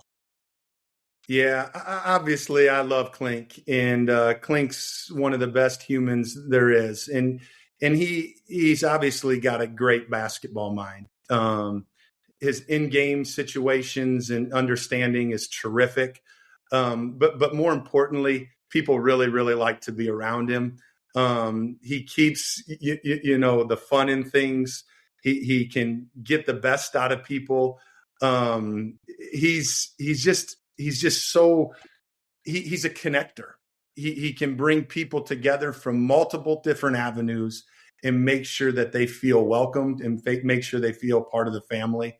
But I do think, and his personality is so dynamic. He's very, very underrated as a basketball coach. His mind is terrific. He does a great job of developing young people and building relationships with young people. And honestly, the results speak for themselves. His time at South Dakota State, under 3 different coaches, the success that each one of us had, there's one common denominator, and it is Clink. And so it's interesting to think about. But I love Clink. Not only do we work together, we're tremendous friends, and I think there's a great mutual respect for each other. I hope I didn't take you away from any recruiting texts or calls in this last hour or so. We can get back to him, my man. You had a chance to golf or take the family on a vacation or both? I went golfing for the first time yesterday, brother. Which course? We went to the Harvester. It's probably, honestly, it's a fantastic track. I think it's one of the best in the area, in the Midwest, to be honest with you. You go look it up, big man. It's a cool spot. How'd you do? I didn't break triple digits. Oh, no. But I almost did. I hit 100 on the nose, 50-50. Was Coors Light involved? I hope. Was what? Coors Light involved. Oh, of course there was. And Clink was involved. So you know that there was a few dollars spent on the course. Yeah. A few putts were worth a few more than others, but it's always fun. And it was awesome out. And the course was in great shape, but the company was even better. I'd watch that YouTube show, you and Clink playing golf together. I'd watch that. Get a videographer from Drake out there to film it. Thanks, Hendo. I really, this was fun, and I know a lot of SDSU fans miss you, and we're kind of happy to get this glimpse into your last year by talking to you today. You're a good man, John. I appreciate you and what you do, and we certainly miss everybody back there. We had great friends back there. The people were tremendous, and we certainly wish the Jackrabbits nothing but the best, my friend. He's Hendo for video producer Cordell Wright for Coors Light. I'm John Gaskins. Happy hour and cheers. It's still happy hour with John Gaskins. This round's on me.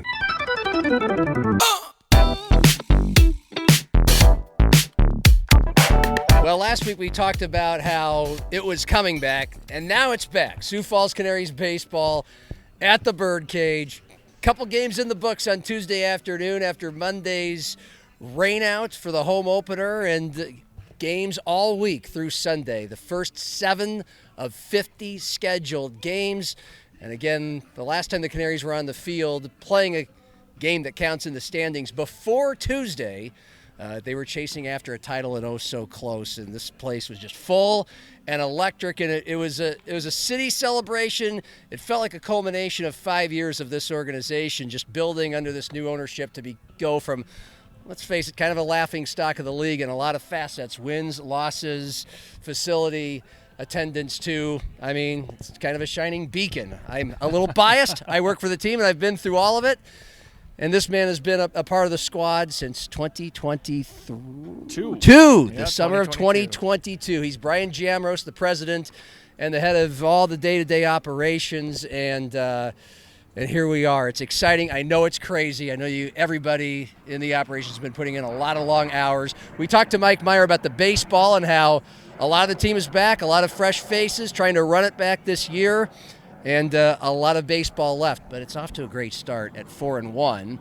Yeah, and, absolutely. And you've been around to day to day from between September and now to sense kind of what kind of wave, what kind of anticipation, what kind of community feel there has been for this squad. Yeah, well, first of all, thanks for having me, John. Obviously, you're a big piece of what we do, so it's good to have you back at the ballpark. Anytime that you're around, it means that baseball's happening, so we're excited about that. But it's been a great offseason. Obviously, like you said, last time we were on the field before yesterday, heartbreaking fashion. We won't get into that too much. I know you and Mike covered that significantly. I just prefer to remember just how magical it was for the whole playoffs, but certainly those last 2 nights. And it was, and our community, just unbelievable support from the Sioux Falls and surrounding community, and it really, filtered into the off-season to start the off-season.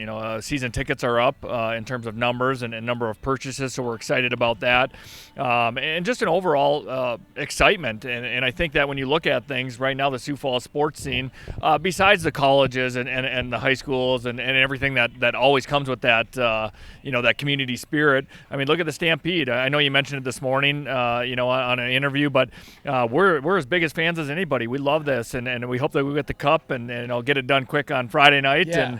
And because obviously the pressure mounts as the games get closer, Game 4, Game 5, and anything can happen. So wish them the best of luck. But then you look at our season last year, a couple pitches, maybe one pitch away from winning a championship and trying to get back there again.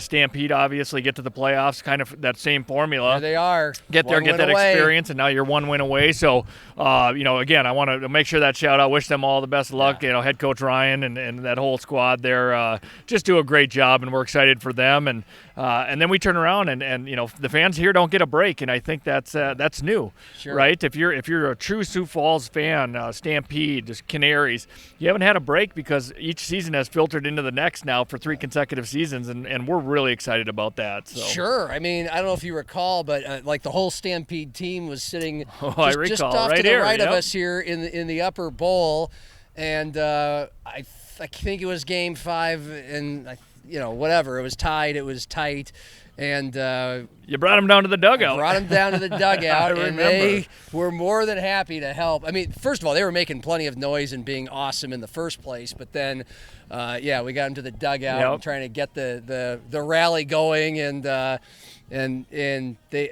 they misunderstood me, thinking that they were going to stand on the dugout. Guys, the fans want to see. You got to, but that was magical, and it's been several years since both teams have been under the same ownership, but to have that sort of connection, to see them tweet at the Canaries, good luck on opening day, that turned out to be rained out on Monday, very cool. But yeah, in both cases, just a cool, it does show community, and having a connection to the community matters, and we can get into how the Canaries have done absolutely. that. But winning does matter. I mean, I was a part of the operation toward the tail end of several lean years in the wins and losses column, and we've gone through it with Mike, who's managing those years, as to why that was. But we would always say in helping promoting the team, hey, it's still a great experience to come out to the ballpark. It still is fun. There's something special at minor league baseball, even compared to major league baseball, that, no matter what the wins and losses are, a lot of people that show up, especially when your team is going through lean years, they don't even know what the team's record is. They might not be able to name a player on the team, but they're going to have an experience at the ballpark, and that's what we always sold, and that's what we on the staff could control. But the baseball's been superb the last 3 years. Nobody in the league has won more games the last 3 years. Yep. And you, again, day in, day out, you've been able to see the transformation.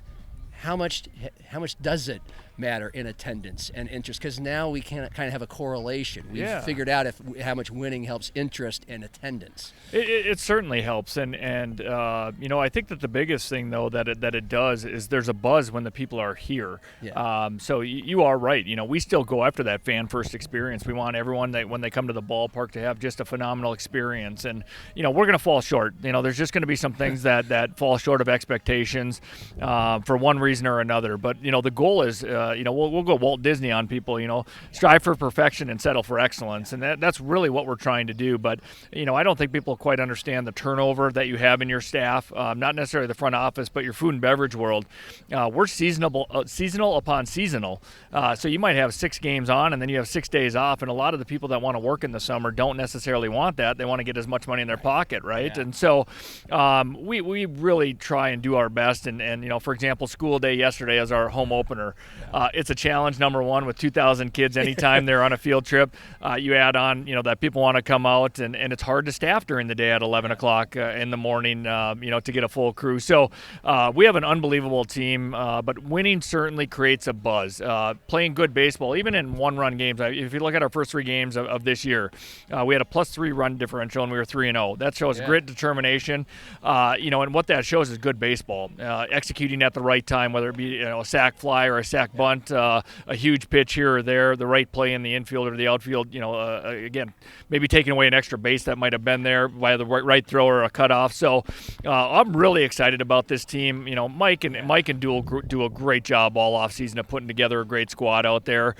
There's always tough decisions on who's coming back. With the salary cap league, you really have to look at some things there. But I look behind us, and you just mentioned, what's special about minor league baseball. It's this right here. These guys are not just out here taking a few cuts and heading back in and watching TV. They're working at it right now. They're trying to get better. They want to put on a great show. Obviously, there's some individual things that they want. Some of them have dreams to go to Major League Baseball. Some of them are on the back nine and just want to keep playing. Yes. But they all work hard, and that's what I'm most proud of with this team is the culture that Mike and Dual have built inside that clubhouse, and it filters down to Ryan, our clubhouse manager, and our front office team is we're going to outwork everybody. We're going to work hard. We're going to have fun, and that trickles over to the baseball. It trickles over to the fans and the front office, and it's just a great place to be. Yeah, it is, and some cliches are true. Cliches are cliches because they can be true, and these guys do, for the most part, play for the love of the game. They have aspirations of maybe playing at a higher level and, of course, making more money and making baseball their living. But for most of them, baseball, at least playing baseball, is not their living. I mean, a lot of them are in this because it's not for the money at this level. Yeah, especially in the summer months. These guys are not, this is not, get their income for the entire year and then go sit on the couch. I mean, they grind it out all summer year, 100 games in 116 days with a little fluctuation maybe. And then they go to winter ball, and then they're going to lessons, and then, going to teach. Some work some delivery jobs in the off season, and then, go to the lab and work on it. And, whatever it might be, these guys work hard. And it shows, and what a great place to play baseball, because Sioux Falls is just that, a hard-working community, a lot of blue-collar folks, and so I think we kind of take that on the Canaries every year. It's a little bit different because you only retain 50 to 60% of your players, but the new guys that come in, when you have those veteran players, it's from day one. This is how we do things. This is what we're going to do. Well, what's been super exciting, fun, heartwarming to me, who used to come out here as a fan/media member before joining the team in 2020, again, tail end of some lean years, was Mike was already the manager, and he was working with very limited resources. The team wasn't capping out with its salary, with its overall payment to players. He said, and this was voted on. It's not an opinion. It was voted on by the league. The worst infield in the league. New owners came in April 2021, and Brian Slipka, Twan Albanese, True North Sports Group, and got the new field, got the new video board for the fans. We had an almost eyesore, we may as well not have a scoreboard than the one that we had. Two immediate things that were physical and huge and clear, there's something new here. But Mike's been here the whole time. Mike wanted to manage here, and Jabari wanted to play here. So did Mike Hart, who's been with the team for about 9 years. Before this was all popping and maybe the place to play and the place to be in the league. So from your experience coming aboard in 22, what have you seen that it has all, that has all led to that and made it special beyond some obviously resources that we now have it. Owners are investing, but there's more to it than just that. Yeah, let's start there though. The owners, like you mentioned, Brian and Twan, just the understanding of what it takes to get people here, because it's a process. Just because you have a scoreboard, just because you redo the infield, you still have to, Mike and Duel still have to be able to talk about, recruit guys to come here. And so I think that just they've done a tremendous job. They live and breathe this when they're here. They come to as many games as they possibly can.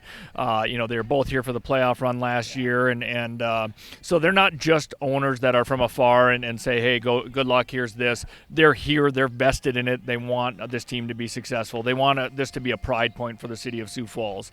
Beyond that, it really comes down to the people. Again, you have some crossover. Duel has been here a number of years. Mike has been here a number of years. Some of the players, other veterans, have been through the lean years, for lack of a better term, and have really stuck through it. And then you all of a sudden are able to get some of those pieces that could have made a difference at that time, right? So it is truly the people. Our front office staff, we have just had so much continuity. If you look at it, there's so many people that started as interns with the Sioux Falls Canaries and now have turned into full-time roles. Again, because of the investment from the owners to say, we know we need that. Let's get good people in here that are here year-round, that are promoting the Canaries, that are a part of this. So it's just a blessing and truly just an honor to be here on a daily basis. I don't always say that on January, mid-January when it's 50 below with the wind blowing and, we're trying to figure out how to sell at that time. Yeah. But it is just, again, it starts at the top with the ownership group, and it doesn't matter. Everybody that is a part of this organization, Bat Boys and front office, yourself, any media that comes out to on-field stuff, to anybody that has a part of this is so important because we are still lean. But we're mean. We're lean and mean now, and we just have a great staff that wants to work, wants to get after it, and it's just it's always a great day to be at the ballpark. Yeah, you're right about the interns. They a lot of the sales guys, Allie Linder, the game day operations director, they started Duel. You've mentioned when you mentioned Duel about 5 minutes ago. That's Duel Higbee, who started as an intern, sales guy, and general manager VP, and he's still general manager VP, and he's been here for 13 years. And it's it's a lot of the guys in the press box that nobody ever sees. Randy, the PA announcer, but Chris, the music and sound effects guy, and the guys keeping score, Pat and John and Doug, and they've been doing this for years because this is summer to them. This is the experience. I feel the same way. So it's kind of a great collective thing. It's just kind of like the first day of school yesterday with all these school kids getting out of school before the last day of school to come here.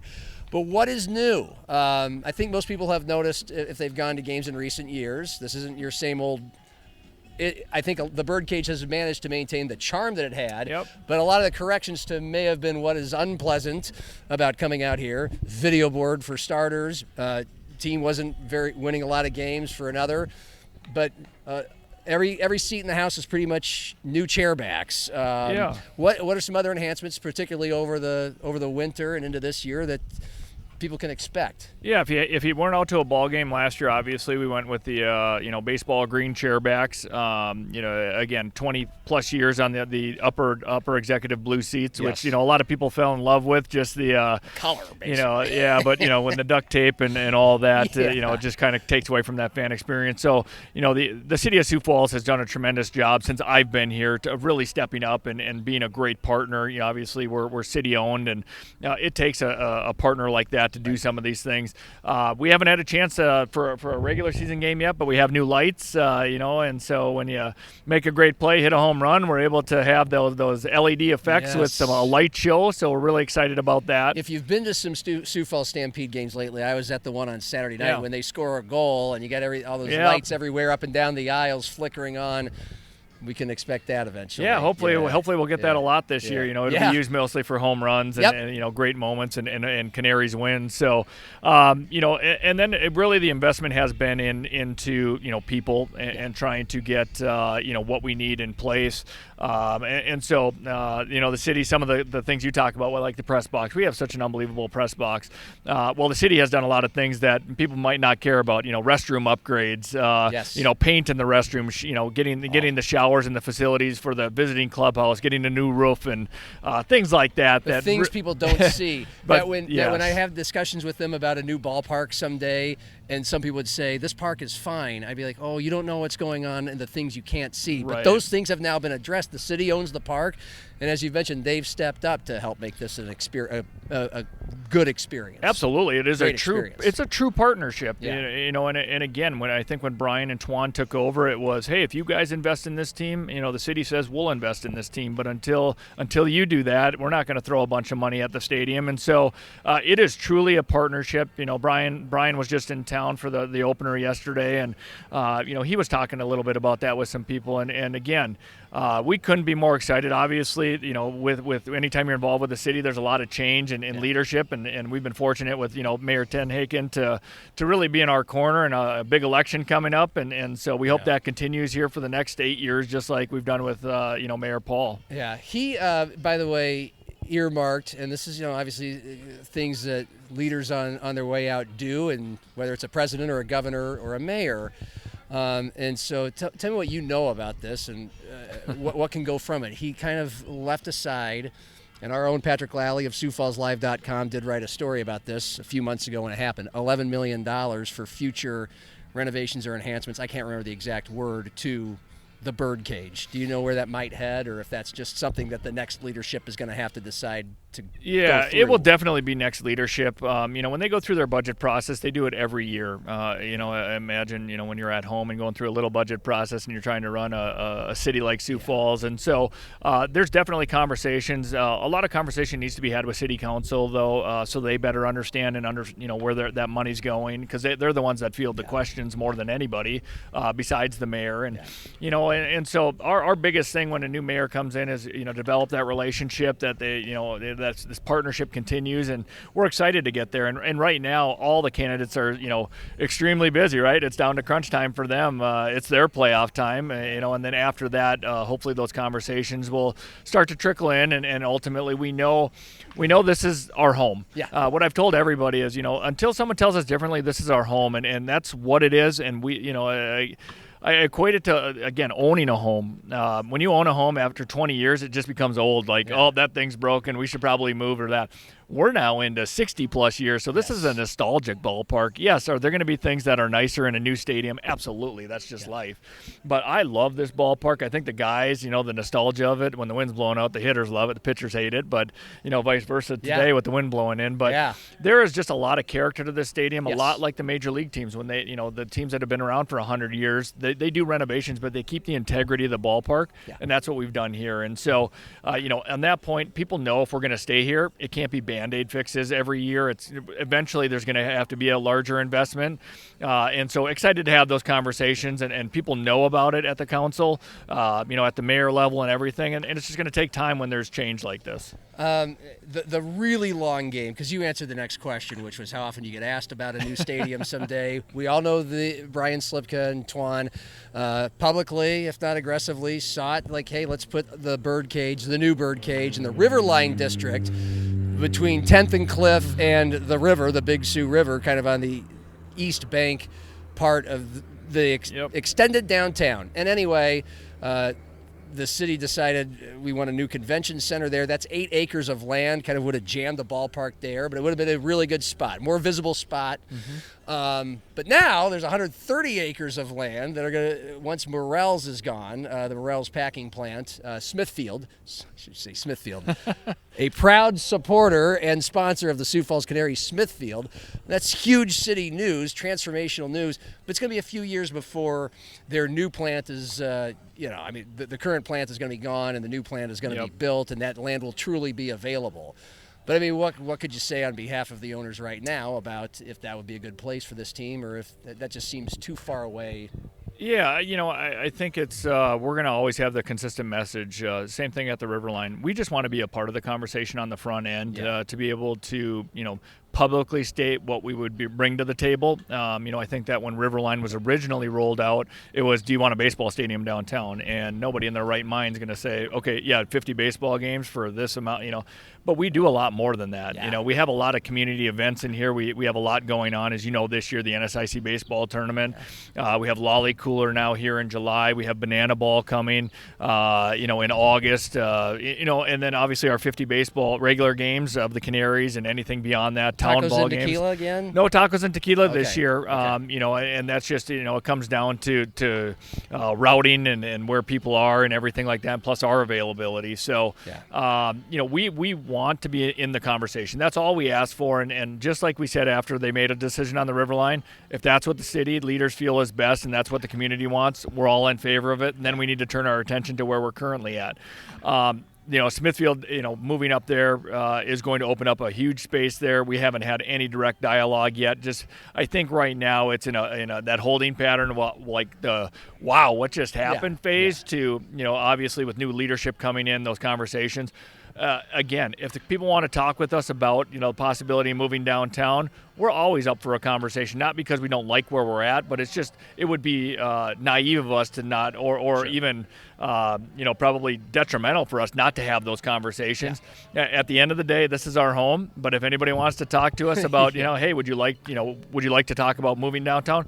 Absolutely. There's nothing wrong with a conversation. I mean, I first moved to Sioux Falls almost 20 years ago. There's never been a better kind of gelling of quality of team, quality of the ballpark, yet again, the charming nostalgia, the things you like about an old ballpark, and a reason to come out, either be here for all 50 games like an employee or a season ticket holder or somebody who comes once or twice a year. It just kind of feels like we're in a good spot and we're here for at least another few years. And I've always loved the trees that you can see out in the distance out there out on Terrace Park.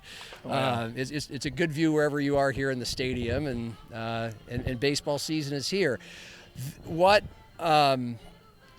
The ticket prices have been lowered. I think that's worth mentioning. What went into that, and what other kinds of things did you have as either minor or major changes, enhancements into 2026 that the staff worked on that you think people should know about? Yeah, I think you hit on a big one, which is obviously when you're setting ticket prices in October, November, you can kind of look around what's happening around the world and discretionary spending as people are heading into summer months, and they're going to have some decisions to make, all families, what's affordable, what's realistic. And so we did lower our ticket prices. Again, affordability on certain nights. For example, Mondays are 50% off of all tickets other than, the Diamond Club right behind us. But, to go to a ball game for, $7 or something like that.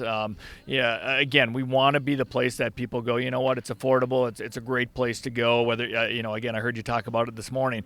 Colleagues, friends, neighbors, there's something for everybody here. One of the other things that we did is we actually turned one of our suites up here into a club room. We've never had a club room, and so it's just one of those things that's going to take a little bit to get used to, but it's very affordable. It's all you can eat and all you can drink, domestic beers and pop and water. If you want want something a little bit stronger, those do cost. But it's your game ticket, inside, outside, just that controlled climate and just available every game for somebody if they want to. What we were running into is I don't have a group of 15 for a suite. I don't have a group for a party deck. I don't necessarily want to sit in the stands. It's 85 degrees, and so that's where this idea stemmed from. If you have 2 or 4, friends that are in town, bachelor party, bachelorette party, that hey, let's just go. Let's start off easy. Let's go to a baseball game. We're a great place for that. A small group to gather, have a great setting for it. Yeah, whether it's your workplace or your family or a huge group of friends. Yep. So the club room, because I think you kind of described it, but some people are like, well, what's a club room? Because you see them in a bunch of other, pretty much every other stadium for any sport that you go to now, a club room. Just kind of paint the picture. Yeah, so it's called the Perch, and so we're excited. It just sits up on our suite premium level there, and so you have seats outside that overlook home plate basically, and then inside you have almost restaurant type seating, but we have a menu in there. We always have hot dogs in your ballpark fare. And then that's all included with the price of your ticket. And then we'll have a specialty item every day, too. So I think yesterday was spaghetti.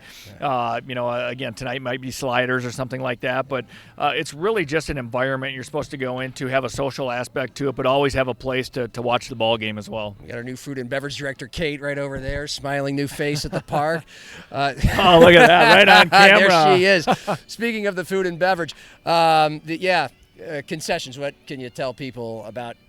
Every year there's a little this, a little that. Some get subtracted, added. What's kind of the theme this year? Yeah, I think it hasn't changed since last year. It's really just to have the best darn ballpark food around. When you come to a ball game, you're expecting a really good hot dog or a brat or a hamburger. We're not going to have we're not going to have a filet mignon. If you're expecting a lobster, don't come here. No sushi. We're just not going to have it. But we're trying our best to really get that ballpark feel to it, that when you come here, it's like, I know I'm getting this brat because it's the best around, or I'm getting this hot dog because it's the best around. We only use Nathan's here because Smithfield, obviously Nathan's. Yeah. So it's truly an emphasis on that. And as our season goes, we'll add in things. Whether there's a special item out there, and so always adjusting as we go month to month based on what's pricing, what's available, and what makes sense for us. I think most people who their whole lives go to a baseball game since they were little kids. You just want the food to be warm and good. Exactly. The food that's supposed to be warm, and have some ice cream or some treats available, but make sure it's warm. The things that are crispy, they're crispy, and the beer and all the soft drinks. Just make sure it's cold. Are cold, and that's it's such. And it sounds so simple, but it's not always that simple when you're dealing with a lot of people. Correct. So a lot of work, as you have mentioned, goes into all that. And again, there's just all kinds of places to enjoy the game, whether it's in the seats or the suites or the club room. The party deck's out in right field. Are we doing anything with left field this year? Nope, okay. Nothing with. Obviously you can head out there. The only thing that limits us out there is the no shade out there, and so trying to keep anything cold and hot, like we just talked about, is virtually impossible. There's a playground for the kids and bounce houses. So whether you're a little kid or bringing a little kid here, you could spend some time over there. Yep. For the adolescent kids to chase the foul ball around, the nervous energy, they can run around. The staff will keep them safe.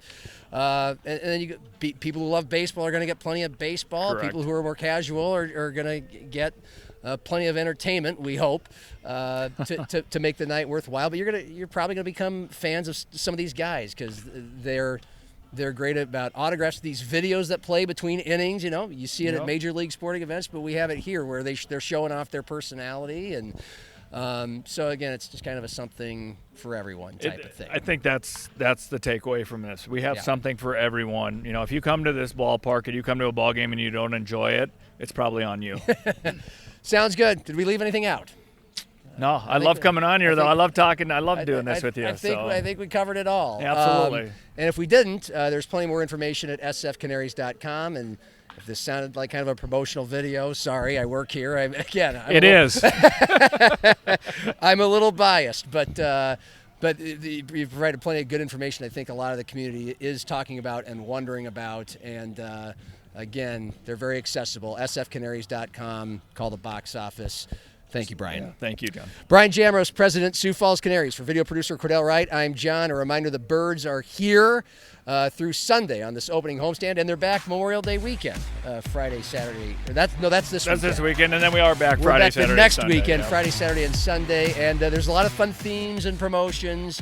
Area 51 night, Pokemon night. 4th of July celebrations. Christmas in July. Happy Gilmore night. Happy we're all Gilmore over the night. place this year. That's all the social media and website as well. Cheers.